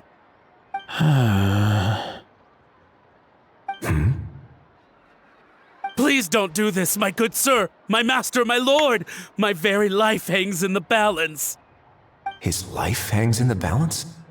If this means so much to you, what are you gonna offer me in return? Are you trying to get him to say my life? How'd you know that? Because I watched that film with you. oh, it's just... You should drop the act. We don't want a real misunderstanding in our hands. You're probably right. But honestly, I don't know what else to say. Sorry, this is the most myself I can be. Is that enough? Really? Enough. More than enough. Who's this dude? Just think of me as a staff member from the Palais Mermonia. Now, if you don't mind, I have some questions for this gentleman about that life or death treasure you were just discussing. Truthful answers appreciated, of course. Oh no, I'm toast now. What's that supposed to mean? You don't think the Palais Mermonia has the ability to protect our citizens? No, I mean, yes, of course they do. Please ask away. I could do that. But I'd rather you just tell the whole story, from the beginning. I suppose I only have myself to blame. Such a rare antique, I couldn't resist. I'm a collector of antiques. Nothing excites me more than rare, old relics, and to be completely honest, if someone's selling, I'm buying. I don't care to ask where they sourced their goods. As for the seller of this particular item, well, I've never met him in person. We've had some prior dealings, but always under the cover of coded ads in some shady tabloids. Lost and found notices, missing person ads, that sort of thing. As long as I took care to hide a time and place somewhere within the text, then slipped some mora into the envelope before submitting the ad, it would get published. And that was that. No fuss, no trace. Simple, right?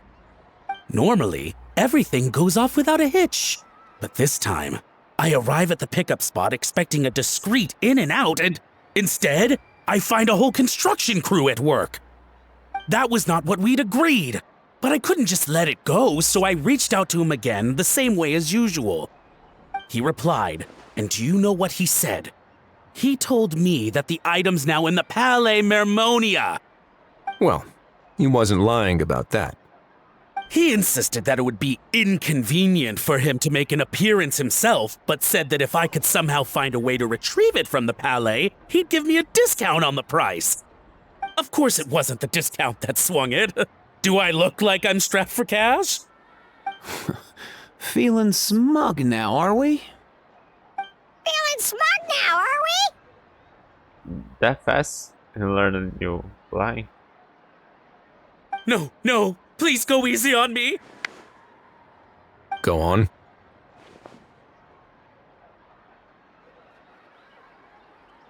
Go on. Where was I? Well, anyway, I thought to myself, seeing as the item itself came from Natlan, it would make more sense if I could find someone from there to go retrieve it. And by a stroke of complete and utter coincidence, I just so happened to see these two young folks wandering around, so I'm so very sorry. I underestimated the pair of you. I need you to clear something up for me. You haven't paid the seller yet, correct? And yet he told you to collect the item from the Palais Mermonia. Was he not worried that you just split afterwards?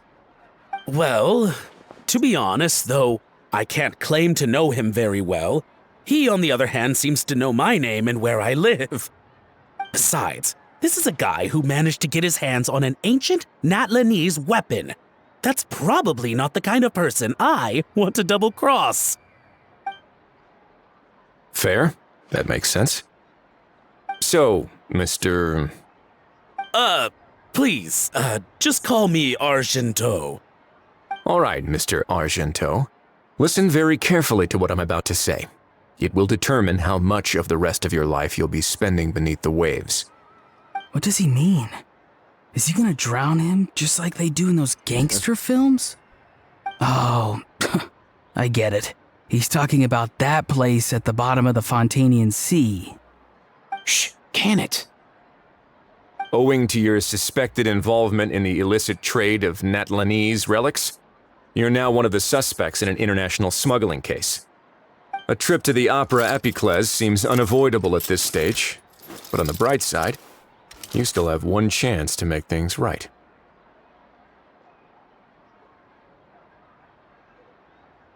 Okay. Do I really? Please tell me what to do. It's very simple. Just reach out to your seller in the same way as usual, arrange to meet, bring the money, and make the deal. Just be sure to let me know all the details. I'm talking time, place, the whole lot. If we can catch the other party by doing this, you'll have gone some way toward redeeming yourself.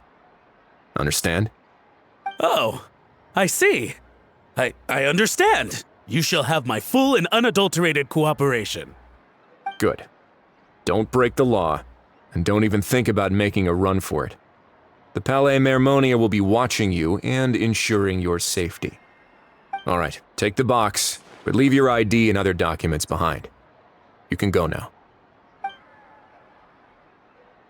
As for you two, protocol dictates that I should take you both back to the Palais and have you sign a confidentiality agreement. But that would take a lot of time and effort. Such a hassle, bro! See, Mr. Kikuku knows exactly where I'm coming from. So, I was thinking, since you're all friends of the Traveler... I understand, sir. We got dragged into this by accident, and it has diddly squat to do with us. And out of respect for the Traveler, we won't say another word. Oh, I know this part. We better keep our mouths shut or we'll both be sleeping with the fishes in the tailor-made pair of cement shoes. In that case, I understand completely. Not exactly what I was going for, but if that's how you want to understand it, then be my guest. Then it's settled. Thanks for your help.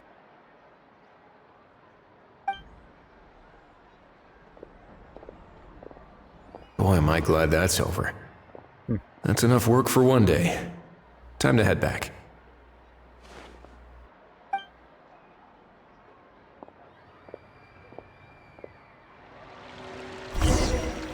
What if the other guy knows so much about the buyer? Wouldn't he be watching him? Just to be safer.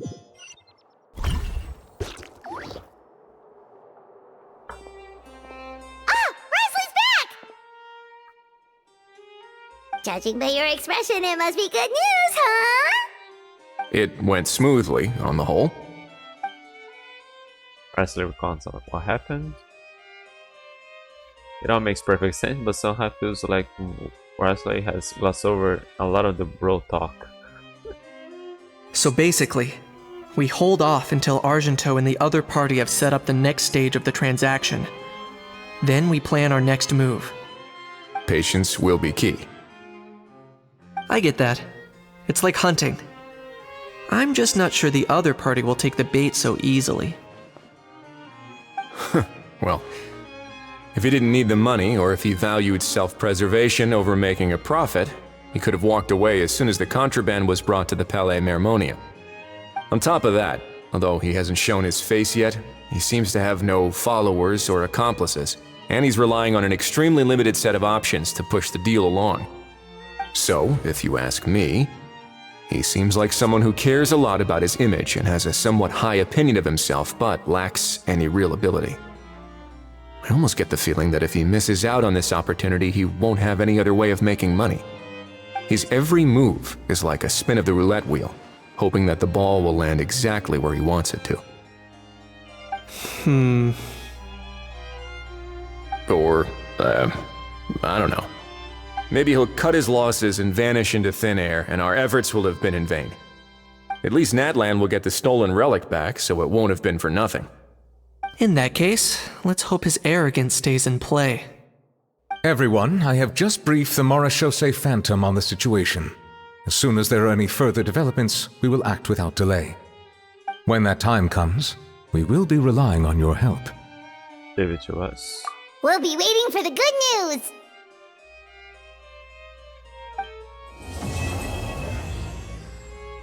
Okay, these will have 3 acts as well.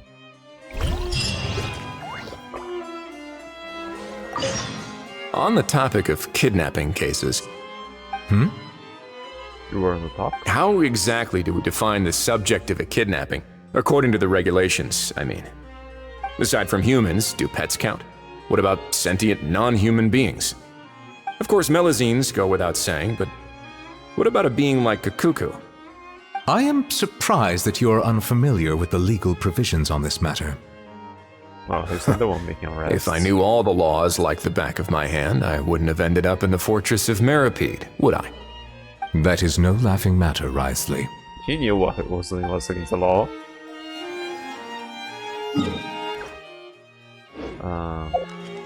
Till the morning of the day after tomorrow.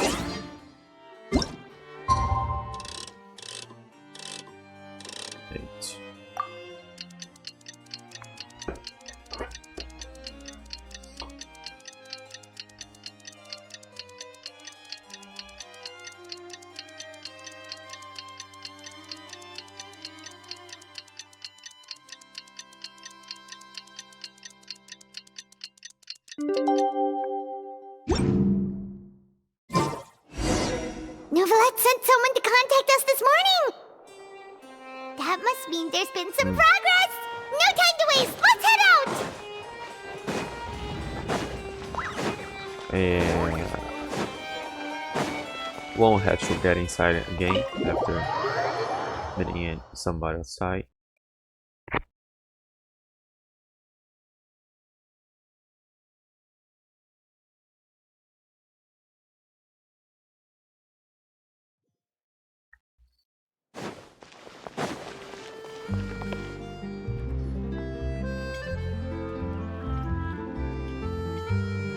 Hey everyone!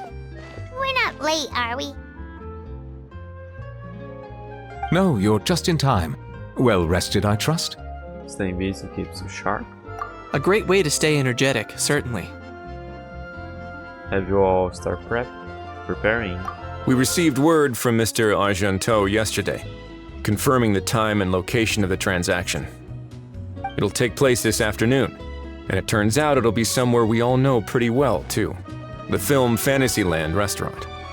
Oh, really? Huh. He sure does like that place.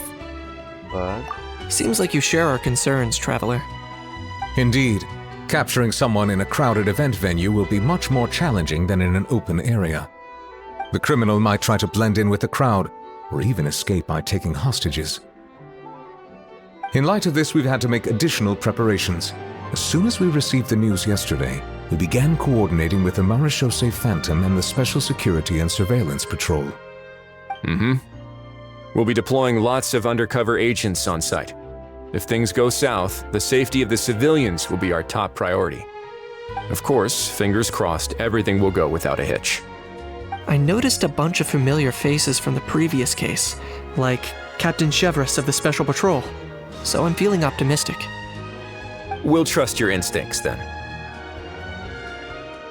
Oh, yeah, and by the way, we've also been in communication with Miss Lepine-Pauline and Miss Navia. The Spina di Rosula will provide support within a controlled scope, so there's no need to worry. The only potential issue is with Miss Escoffier. She doesn't want to serve criminals. She wants to introduce them to her chopping board. You know what? That might not be such a bad idea. Ahem. All right, no more jokes. Miss Escoffier has made it clear that she doesn't want her restaurant to suffer any losses as a result of this operation. But, well, I have a feeling things might not go quite as smoothly as she hopes. Is there anything I can do? To be honest, we shouldn't have dragged you into this in the first place, and it's caused you quite enough trouble already. The Fontanian authorities should be able to handle the rest from here.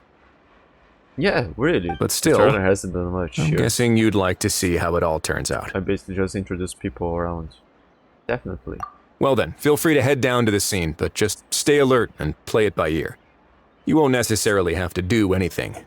Unless things go pear-shaped, of course. I'll do my best to ensure that things don't escalate to that point. You're getting involved too, Knich? Of course. There are still a lot of unanswered questions, but our intel so far indicates that the culprit's from Natlan. Plus, I'm already a witness in this case. Might as well see this thing through to the end. That's the Knich we know and love! The group will want to discuss specifics of the operation and things to watch out for. For once, the conversation goes surprisingly smoothly, perhaps because Ahau and Kakuko aren't present. It's just as well, really. Things could have gotten awkward if Ahau showed up and started cursing out Novelet. Yeah, but that's what I want to see. Well, that's enough of the small talk. The operation's scheduled for the afternoon. If we're quick enough, we'll even have time for a few cups of tea before we leave. Oh, and let's grab something to eat too! Can't work on an empty stomach, you know. But won't you just be watching? And rooting for you! It's a very important job. Alright, I'll head over to the venue now. Ahau's been harping on for days now about this event-exclusive meal he wants to try. Guess I might as well shut him up sooner rather than later. See you in a bit. I look forward to hearing how it all goes. The price of every price.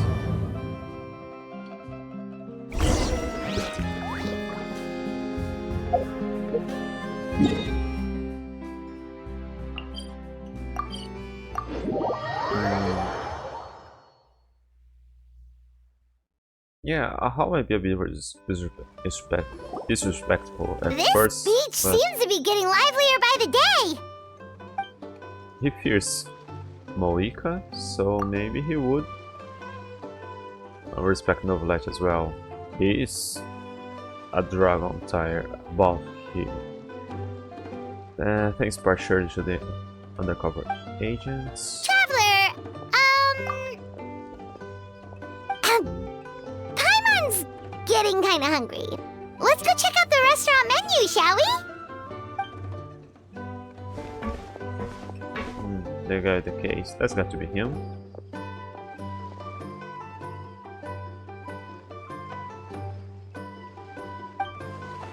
Alright, it's business time.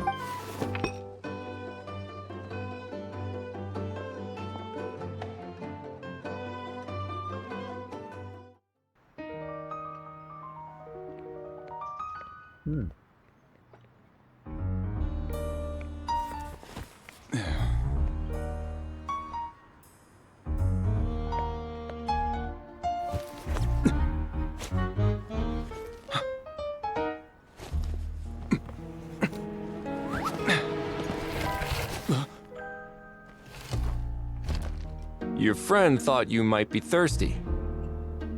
Won't you stay and drink it?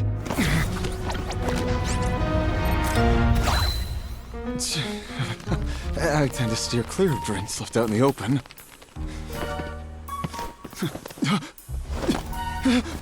You're surrounded. Give up and come with. You lousy swine! Stop right there! Oh, look! A surprise performance! Wow! How lucky we are! Take a photo! After him!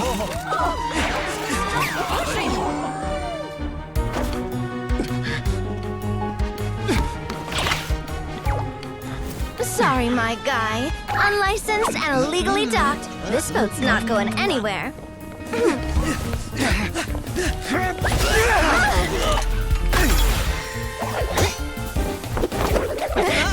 Quick! Don't let him get away! Be careful! Amazing! Lowly worm! No one flies higher than the almighty Dragon Lord! Who's stealing my fun? Ah, you again! You're driving me crazy! Oh, wow,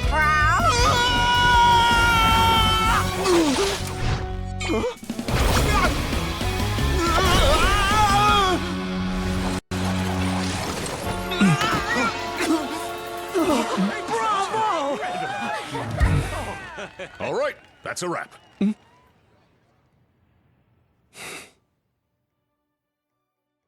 That's cool.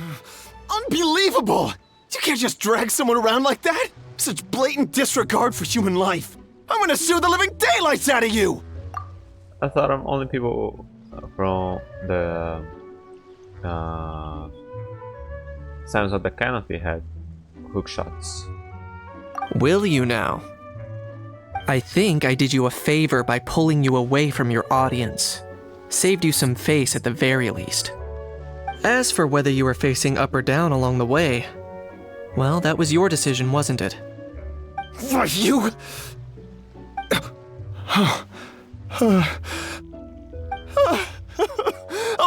All right, I admit it. I was in the wrong. Oh, of course I know the difference between right and wrong, but I had no choice. I desperately needed the money. I was an expert on ancient relics. Not only did I have a successful career, but a happy family too. But my son, I never imagined he'd turn out this way. Fell in with the wrong crowd and ended up shoulder deep in gambling.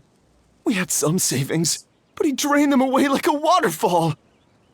Once he fell into debt, he had creditors regularly coming over to threaten and intimidate him. I'm his father. How could I just stand by and watch him suffer like that? He doesn't really look that Oh, my son is about the same age as you are. If only he could have turned out more like you. That's the only reason I needed the money. Please, believe me. You... Please, kid, I'm begging you. Help me. I see you're from Natland too. That makes us brothers. Please, have mercy. I still have a chance to help my son straighten himself out. But only if I get back. If I go to prison now, he'll be doomed, I tell you, doomed! And isn't standing together and fighting for a better future what families do? Our fate is in your hands, young man. Please, have a heart. Something wrong, Kanich? Gone soft, have we?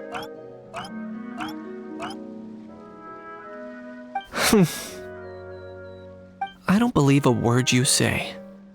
Wriothesley had you just about figured out. You're a gambler. Pure and simple. A gambler? Me? Nonsense! I told you, it's my son! First of all, are you really from Natland? You've been keeping tabs on the gun's whereabouts this whole time. You should have recognized at least one familiar face by now.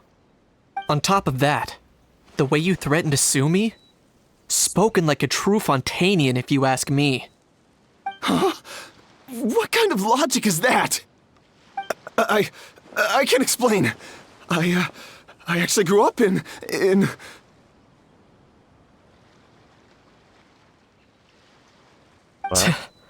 I don't want to hear another word. Ahau, here's your chance.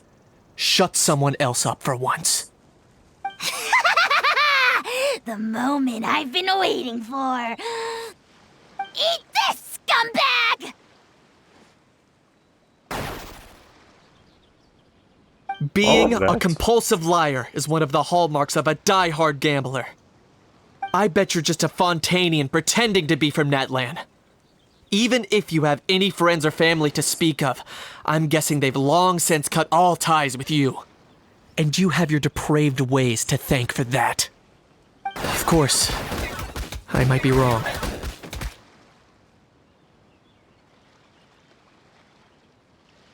But does that matter? I'm just here to arrest you. If you're looking for an advocate or a shoulder to cry on, you're out of luck. Besides, prying the truth out of you is exactly what your beloved courts are for. Isn't that right? That's right, and she's invoiced. It's been a while, Mr. Kinich. This special patrol will take this criminal off your hands now. Many thanks. Please, I should be the one thanking you for all the help you've given us. And me? What about me? So rude. You should be bowing down in gratitude to the almighty Dragon Lord. As you wish, my thanks to you also, Miss... and also to Mr. Kakuko for your show-stopping performances. Hey, what do you mean? Hold it right there! Are you okay, Kinich? Don't worry. I'm fine. I wasn't the one who just got dragged all the way here. You seem a little upset just now. Little Kinich, thinking back to when you were just an itty-bitty boy, Kinich, aren't ya? Aw, don't start crying like a little baby! I am the almighty Dragon Lord! No servant of mine will be seen acting so weak and pathetic in public! What are you on about? Bad. Oh, bad. Still, I suppose there's no point hiding it from you. To put it plainly, I can't stand gamblers. They're the most irresponsible people in the entire world. No respect for the principle that you have to give in order to get. They'll tell 1,000 lies for a single coin, deluding themselves into thinking they can use it to gamble their way to a vast fortune. But we all know that even when it looks like you're getting something for free, there's always an unseen cost. In the past, I also ended up paying a price for my father's gambling losses. I don't want anyone else to end up in a similar situation if I can help it. Kinich. Don't feel sorry for me. I certainly don't feel sorry for myself. They say that people are shaped by their past, and since I've made it this far, I must have done a lot of things right. We should never punish ourselves for the mistakes of others. Instead, I choose to remember the moments that helped me grow. Like when I first learned to use a grappling hook, or the very first time I yearned for knowledge. I get it. Yeah, I believe you. Let's get going. If we don't head back soon, we'll cause more unnecessary worry.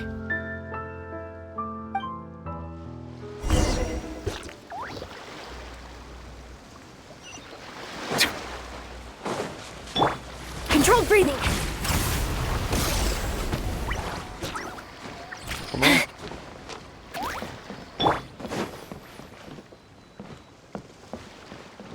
She's still waiting for it. Oh, no. You guys are here.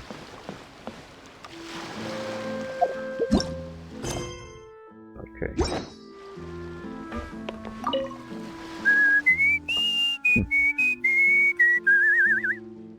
In a good mood, I see. Yep. Seeing my dear vegetables all settled in right where they belong brings me great joy. You sound like a proud parent. I'm happy for you, bro.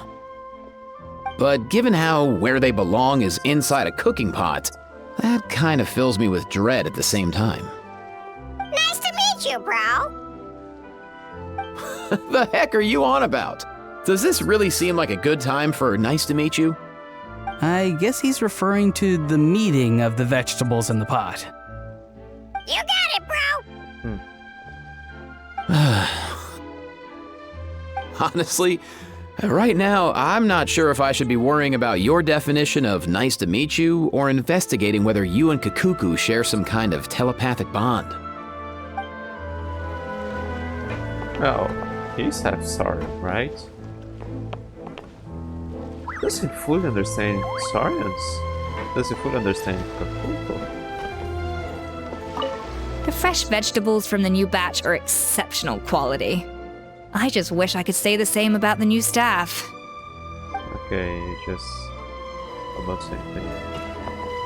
I know, yeah, we don't know. I mean, that kind of looks like Ectomisaurus here, but maybe he's some other kind of furry and not really a saurian.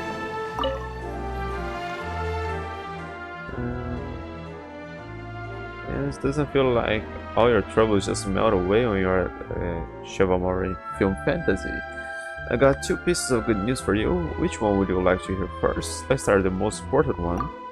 Alright, then I'll begin the most exciting for you. I'm giving you the prototype of the composite hunter's bow. Like now, prototype. Many years ago, a weapon research team at the Fountain Research Institute developed a prototype to push the limits of long-range bow performance. They hired my outsourcing team to design the sight for it. But then, both the Amazon Garden and the Special Security and Surveillance Patrol adopted muskets as their standard issue, and stopped ordering bows in bulk since they require so much training to master. The research team and my outsourcing group were disbanded, and this prototype ended up in my hands until recently. A sci-fi film about mechanically enhanced warriors borrowed that bow as a prop. The invisible protagonist, the Prophet, used it to silently take down all sorts of enemies. Invisible protagonist. Thanks to that, the bow gained quite a following among sci-fi film fans, so I brought it here to showcase. What an interesting backstory.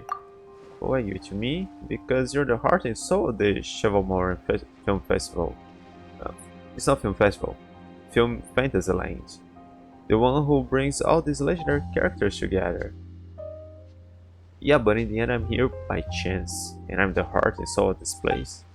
After fans learned about the bow's original purpose, they all hoped it could find its way into the hands of a true master, someone who could unleash its full potential, and the traveler never held a bow in his hand. As a renowned ace adventurer, even if you're not a bow expert yourself, I'm sure you'll find someone who can wield it with skill and bring out its true power. Yeah, okay, that's true. Once things settle down at the Chevalmoran Film Fantasyland, and most fans have had a chance to see it, I'd like you to take it and carry it on its legacy beyond the silver screen. Wow, I'm so flattered. No need for formalities between us, just promise me you'll put it to good use.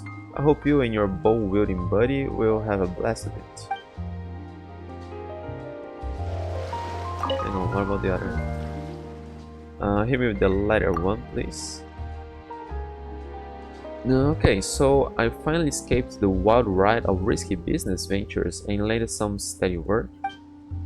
Taking some inspiration from you and me, Charlotte, I've tweaked the camera lens for image recognition sample collection and turned it into a high-precision zoom photograph assistant.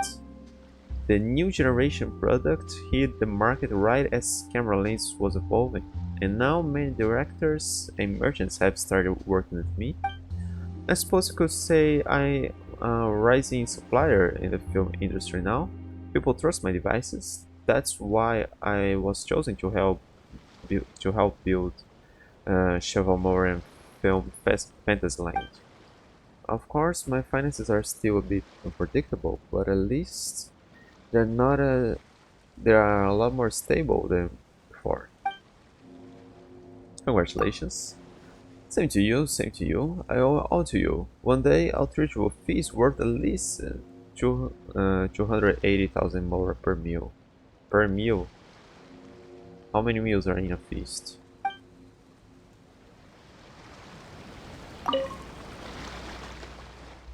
Oh yeah, so the celebration for me. We'll catch up later. Got it? I'll keep the excitement on ice for you. Alright. Yay! Traveler Kanichi, you're back! We just saw Chevro's taking the criminal away! She looked pretty pleased with herself. Well, it did go smoother than expected. Our opponent was pretty weak. So after so much running in circles, turns out he had no fight in him, huh? Guess running away was the only trick up his sleeve. Oh, also, Risley said to let you know that he's already left. He went to report back to the Palais Mermonia. Apparently, the Marisho say Phantom's preparing to carry out an in-depth investigation into illegal gambling activities. Sounds like they'll have their hands full. Anyway, that's for the Palais to worry about, not really our concern. Yeah, the thing didn't really have anything to do with gambling until the end. Judging by how fast Duke took off, I say he was avoiding my camera. Yeah, people don't really know how he looks like. But I guess I'm used to that by now. Hey, it's not like you to give up so easily, Charlotte. It's fine. I got plenty of other great shots back there. More than enough for a front page spread. On that note, this busy reporter needs his scoots. Those photos won't develop themselves. Make sure you pick the best shots of Paimon. Oh, already gone. Hope she heard that. You can trust her judgment, Paimon. She's a professional photographer. Yeah, you're right. But what took you all so long to get here? Did something happen? How bumped his head and started crying? Kinish hit his head and started crying. What? Rumors and slander! When have I, the almighty Dragon Lord, Kahulao, ever sunk to such sniveling? Often, actually. Anyway, what's next? To be honest, I haven't decided yet. At the moment, I've got nothing urgent to get back for. And in any case, the court might need me to testify again. Plus, that gun's still a key piece of evidence. I'll probably have to wait until the case is closed before I can return it to Natlan. So, I guess I'll be sticking around to enjoy the beach a little longer.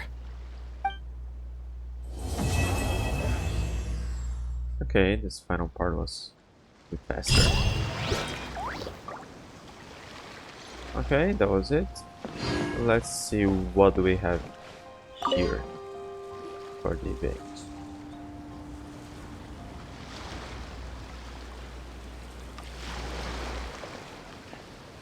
Traveler, it's you! Yeah, let's do something. Ready to join the Cheval Moran Film Fantasyland crew?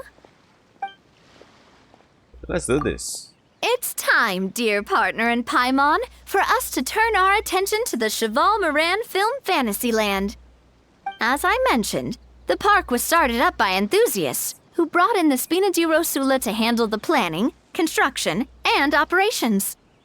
Of course, enthusiasts aren't typically all-around experts.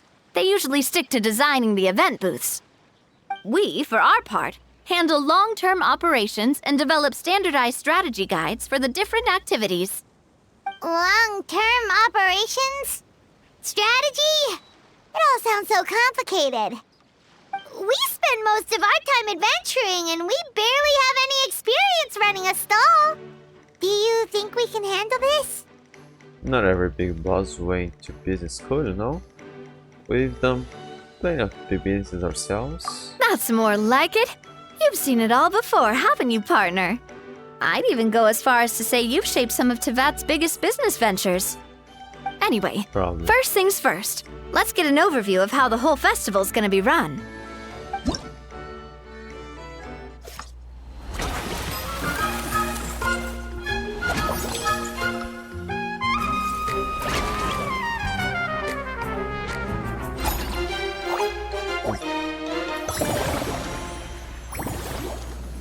Oh.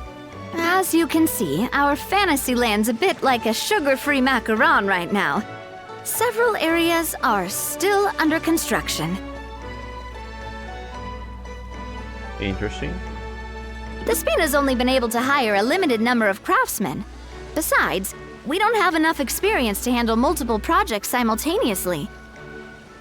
That's why I chose to adopt a time slot-based planning method, so we can focus on specific tasks during each designated period. Upgrading facilities, expanding the venue, hiring staff. All of this requires funds and time slots to accomplish. So, it's our job to allocate precious time slots in each business cycle to the most worthwhile tasks. As we attract more guests and earn money to add to our funds, we'll also be able to work more efficiently, which will allow us to divide each cycle into finer time slots, which will let us get more done. I'm so glad she's voice. There's a lot of explanation. So we'll be limited in the decisions we can make and tasks we can focus on within each time period. Which means we have to use our limited actions and Mora to earn even more Mora. Kinda like playing chess or cards then. Cooking up a strategy in advance is gonna be key. Paimon thinks she just about gets it. How do you feel about it, Traveler? Sounds right up my alley. Wow, guess we'll learn on the job. Yeah. Come on, we can do this! But sounds cool. You mentioned standardized strategy guides just now. Does that mean there are non-standard ways to take part too? Of course. Film and entertainment mean different things to different people. And there's gonna be a wide range of exciting activities for people to try out. If we're not careful, some visitors might wander off and end up getting in trouble. And others might pick up dangerous props by mistake. To avoid confusion, we need to create a standardized strategy guide for each activity. Just think of it like a walkthrough. I see, you want me to be your test player. And get it, you want me to set the benchmark. Wow, if we're the first ones to test out the activities, who knows what surprises there could be waiting for us. But if we hit a tough spot, we'll just have to rely on our skills to carry us through. Hopefully it goes without saying that I'd never put you in danger, partner. I carefully checked all the existing activities before you arrived, and I can assure you that they're all perfectly safe. I also wanted you to experience the activities before anyone else gets to. It'll be fun. Plus, we'd like to hear your thoughts and suggestions. Oh, those are two things Navia is best at! Making people feel safe and having fun! Great! Well, I can't wait to hear what you think. Your input is super important to us. All right then, let's start with eclectic escapades and put our first guide together.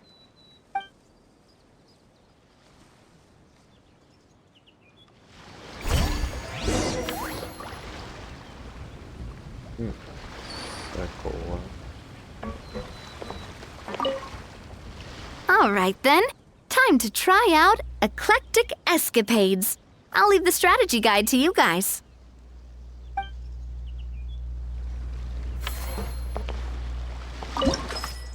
Okay, unlock facility. Swiftly weaving through narrow alleyways, beset on all sides by danger. A popular trope in action films, and one that's faithfully brought to life by eclectic escapades. Experience the thrill of the chase in this high-paced attraction.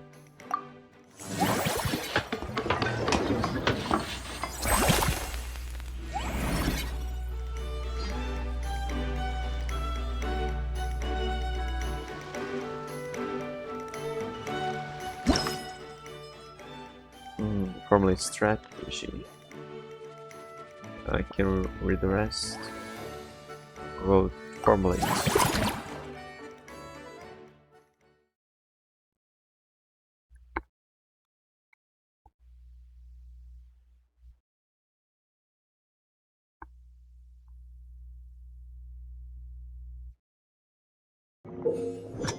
Oh, collect required number of treasure coins or reach destination. Beware some traps. Stage decreased challenge time touched.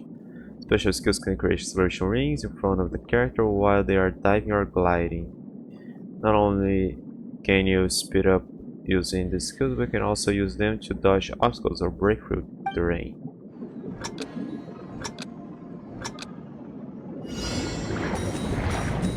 Does the fast swimming that Novelet has works here?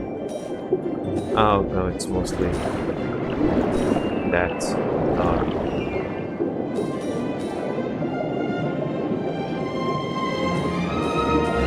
Not actually swimming.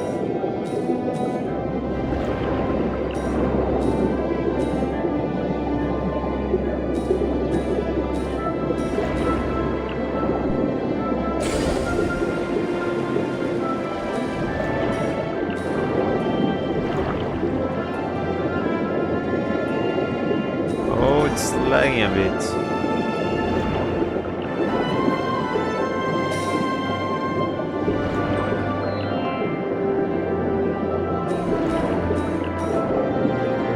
Oh, I already got more than I used.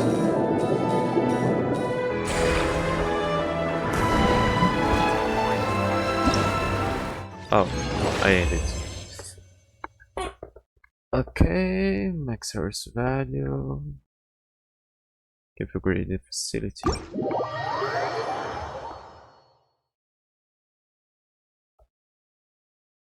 Okay, we have to manage the park and play the mini games, right?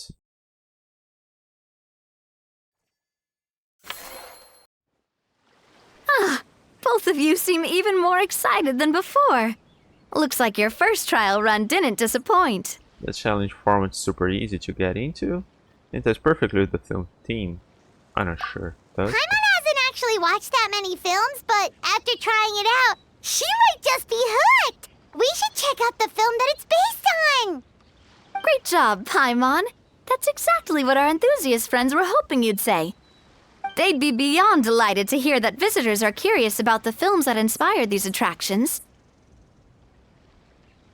Some have even been willing to contribute extra funds out of their own pockets. Where budgets have allowed, of course. Out of their own pockets? That's right. While the Spina di Rosula covers the cost of basic booth materials and rental fees, many fans have personally funded promotional materials and related merchandise. The cost of the booth itself isn't their main expense. Some of them have already started designing spin-off products inspired by film characters. Take our official mascot, Surintendant Chevalmoran, for instance. She won second place in the last most popular character poll for the comic film category, and was even dubbed the pinnacle of round bouncy cuteness. Many people have expressed interest in designing cushions based on her image, using the highest quality fabrics and hiring the most skilled artisans to mass produce them. These cushions will officially go on sale at the next convention alongside lots of similar products. Now that you mention it, I kinda want one too. Shouldn't Farina be getting a sizable cut? Don't worry. As Surintendant Chevalmoran's guardian and official image rights agent, Farina's already getting 60% of the sales revenue. After all, the fans are doing this voluntarily. Not for profit, but to promote Surintendant Chevalmoran's adorable image. The more Mora ends up in Farina's purse, the better Surintendant Chevalmoran's meals will be. And who wouldn't be happy to hear that? Oh, Paimon likes the sound of that. Everyone working hard for something they all love without worrying about profit. Still, Yeah, we sounds can't like just Furnace ignore is Mora smart people. completely. Whether it's fan creations or official commercial projects, some level of financial balance is still necessary. The same logic applies to the Chevalmoran film Fantasyland taken as a whole. Once we finish the standardized strategy guides, our attractions can officially be open to the public. But we can't take personal charge of the ticketing process. There's plenty of work to do at the various booths, and the park itself is a work in progress. We'll need to assign dedicated employees to maintain and manage each attraction. There's a recruitment section on the park's bulletin board. We've received many applications, and each candidate has their strengths. Our job is to match the best candidates to each attraction based on their overall performance. Once assigned, the staff will keep the attractions running, ensuring a continuous revenue stream. Wait, so we've suddenly gone from being playtesters to heads of human resources? That's definitely a first for us. Have very high standards when it comes to reviewing resumes. Make an awesome boss. Just don't hold everyone up to your own standards, okay? You can't expect everyone else to be as capable as you.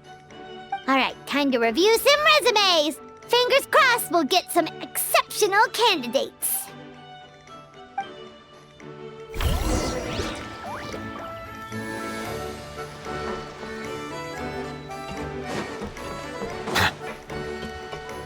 Running the thing? No.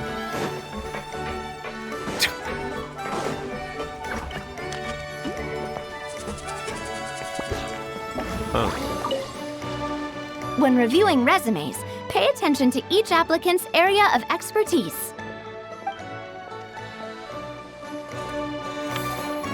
Staff Stinker. Okay, eclectic escapades. Okay, it's already telling me where to put them.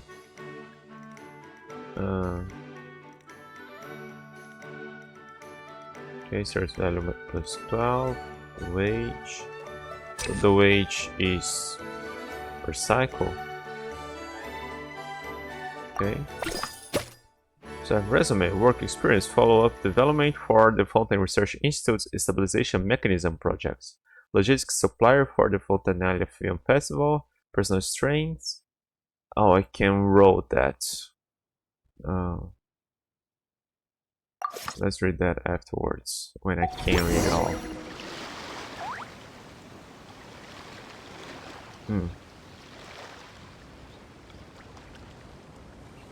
Looks like this particular employee is really getting into their role. Just standing there. Wishing them success on the job. I'll be monitoring their attendance closely. You're both doing great. You sound more like bosses than I do. In any case, with this, the Cheval Moran Film Fantasyland is now officially open.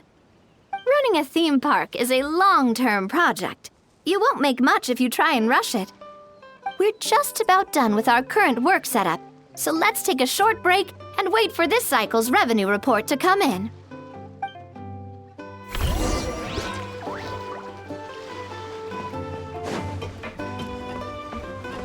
What's up? Hello, do you have any requests for me? Take care of your mental well-being and enjoy your work. Is that all? There's no other page set of requirements. Still, it looks like I finally caught a break. A nice, easy assignment. Although, at most, it might keep me busy for a couple months. If only I could work here forever. So realistically, this event's going on for a few months. I got the impression I intimidate you.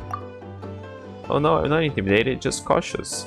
You know what they say, never upset a client. Besides, given all the help you've lent me in the past, I know you. It's important that I show you the proper respect. I can't afford to get fired again. The way the market is right now, it's not a good time to be looking for work as a freelance engineer. I like this position. I'll work as hard as it takes to get the job done.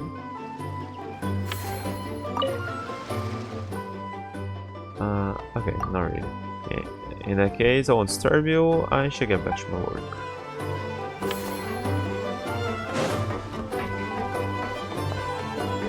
Snag a gun. Well, this cycle of operations sure got us off to a good start. On to the next one. Enter next cycle. Okay, which expenditure?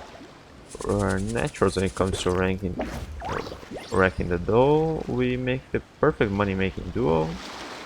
The news points converted into money. Okay.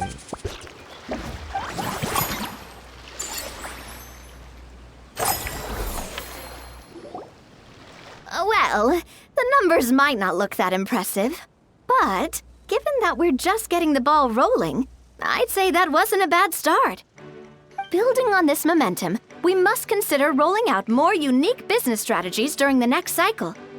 To draw in the crowds, I've invited one of Fontaine's very own celebrity chefs, my good friend Escoffier. She'll be performing right here in the amusement park's restaurant. On that note, let's go catch up with her. So, is the restaurant part of our business strategy too? There are so many layers to this operation.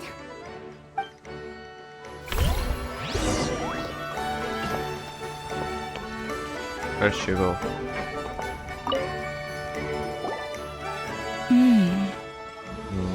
The restaurant is up to standard, and the waterside location will make for a unique dining experience. The beautiful scenic reflections in the water create a stunning backdrop, lifting diners' spirits and allowing them to truly savor their meals. Ingredients, check. Cooking utensils, check. Looks like we're ready to rumble. Hey there, Escoffier! Oh, my employers are here. The president of the Spina di Rasula, plus the famous traveler and Paimon. I must say, you seem a bit overqualified to be running a film-themed amusement park. I'd say that if anyone here was overqualified, it would be the former head chef of the Hotel de Boer.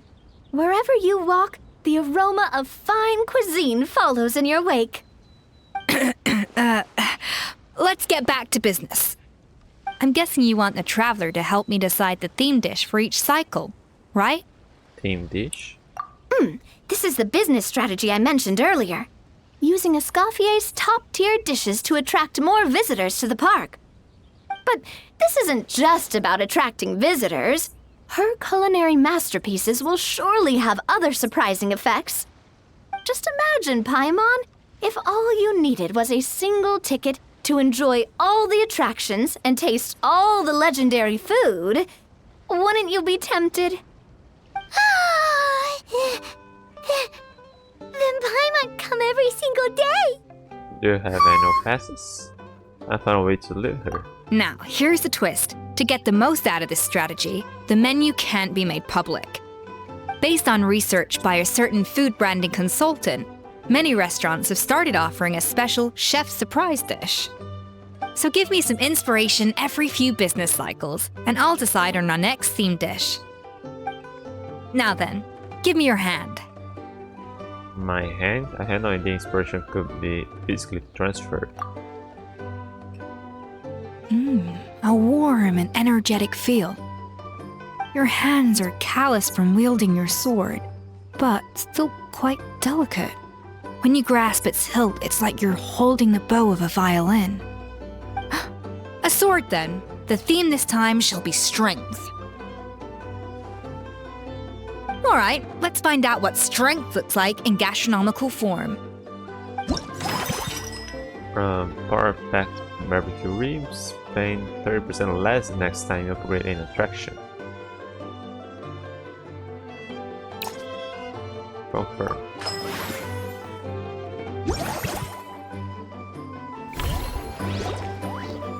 I've refined the sauce for these barbecue ribs. It's a richer flavor than the classic version, but not at all greasy. The mint extract in the seasoning leaves a refreshing aftertaste, perfect for indulging yourself after a fun-filled day. But if you ask me, I'd say the artisans need these more than the guests. The artisans? As I'm sure you've noticed, this park isn't quite finished. A serving of these barbecue ribs should help the artisans replenish their strength much more quickly. As their bosses, you have an obligation to provide meals for them. So why not invite them to dine here? Who knows? The morale boost might even improve their productivity. Oh, if I recall correctly, you once served up some special fish and chips for the porters over at the Fleuve Centre. For several days after, the workers were all incredibly efficient. They'd finish 8 hours of work in just 5. And then, because they clocked out early, they'd come back completely refreshed the next day. Then there's no time to lose. Go invite the artisans over while these ribs are still hot. I'll prepare some side dishes and desserts too. That's You really live up to your reputation, Escoffier. Looks like these themed dishes are gonna make a huge difference after all. We'll have to make sure we check in with you regularly. You and I will invite the The artisans over artisans to are this pumped and business ready to feast. roll thanks to that themed dish. And perfect timing, too. Let's take this chance to take the facilities of our eclectic escapades to the next level. That unique aroma.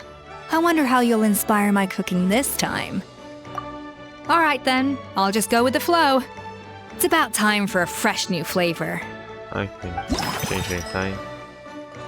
Oh, it's already here. That unique aroma. What's it like working I here? wonder, I'd say it's quite similar to working at the tavern in the Fleuve Cendre. There's something special about seeing diners' faces light up when they taste your food. You don't get that working in the closed-off kitchen in a grand hotel. If something like this comes up again, just call me. Don't worry, we know each other. No commission fee needed. I won't take a single mora.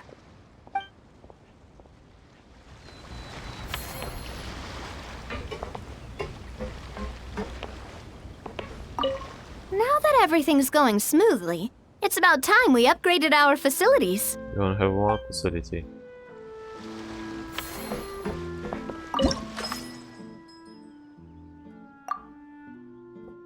Okay, great.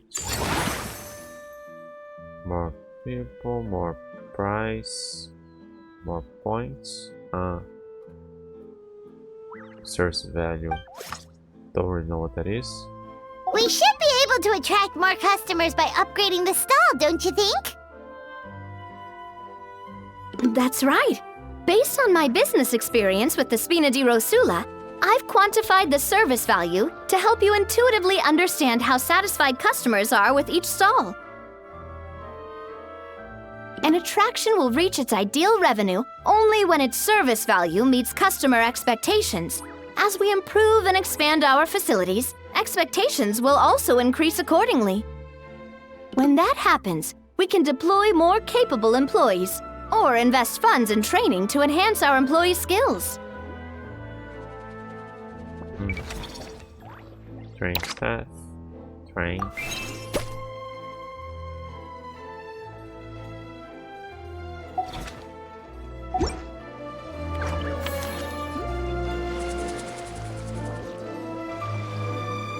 Whew, that should be everything. Looks like you've pretty much mastered how to run this park.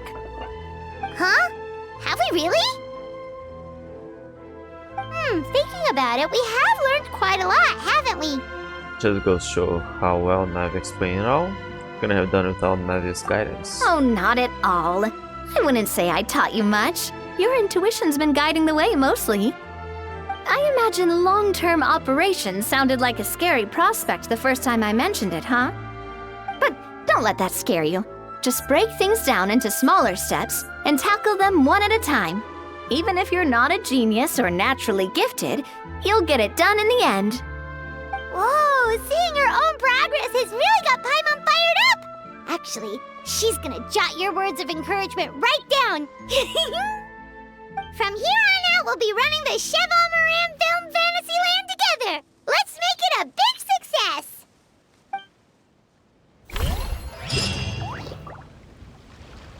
Business level. Cheval Film Fantasy Lane has three main attractions: eclectic escapades, movie masterpieces, and mellow manner. By upgrading and expanding your facilities, you can increase the corresponding facilities ticket sale. As you upgrade the facilities and progress through various encounters, you attract more visitors to the park. By boosting ticket sales and visitor volume, you can further enhance the Cheval Film Fantasy Lane's overall revenue. Okay, yeah. I thought maybe I would have, with that quest we had, I thought maybe here will be just some quick stuff, quick event. Level 2 of 15.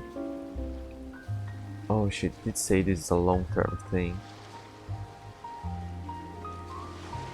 Yeah. I'm gonna stop this quest here. And I'll continue maybe in 2 days.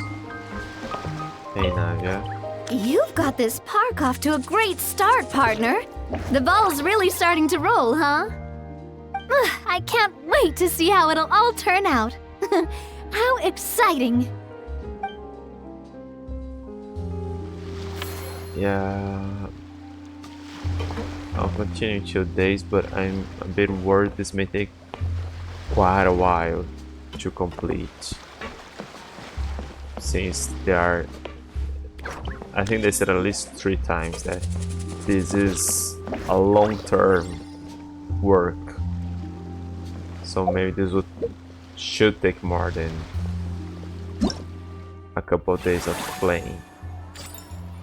Case tracking, and there'll be an epilogue afterwards. And the reward is the bow. Oh, cool.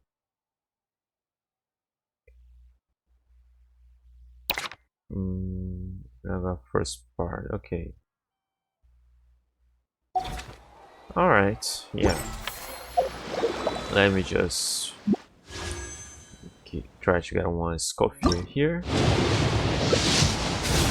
No. I think I got 1 point here, yeah.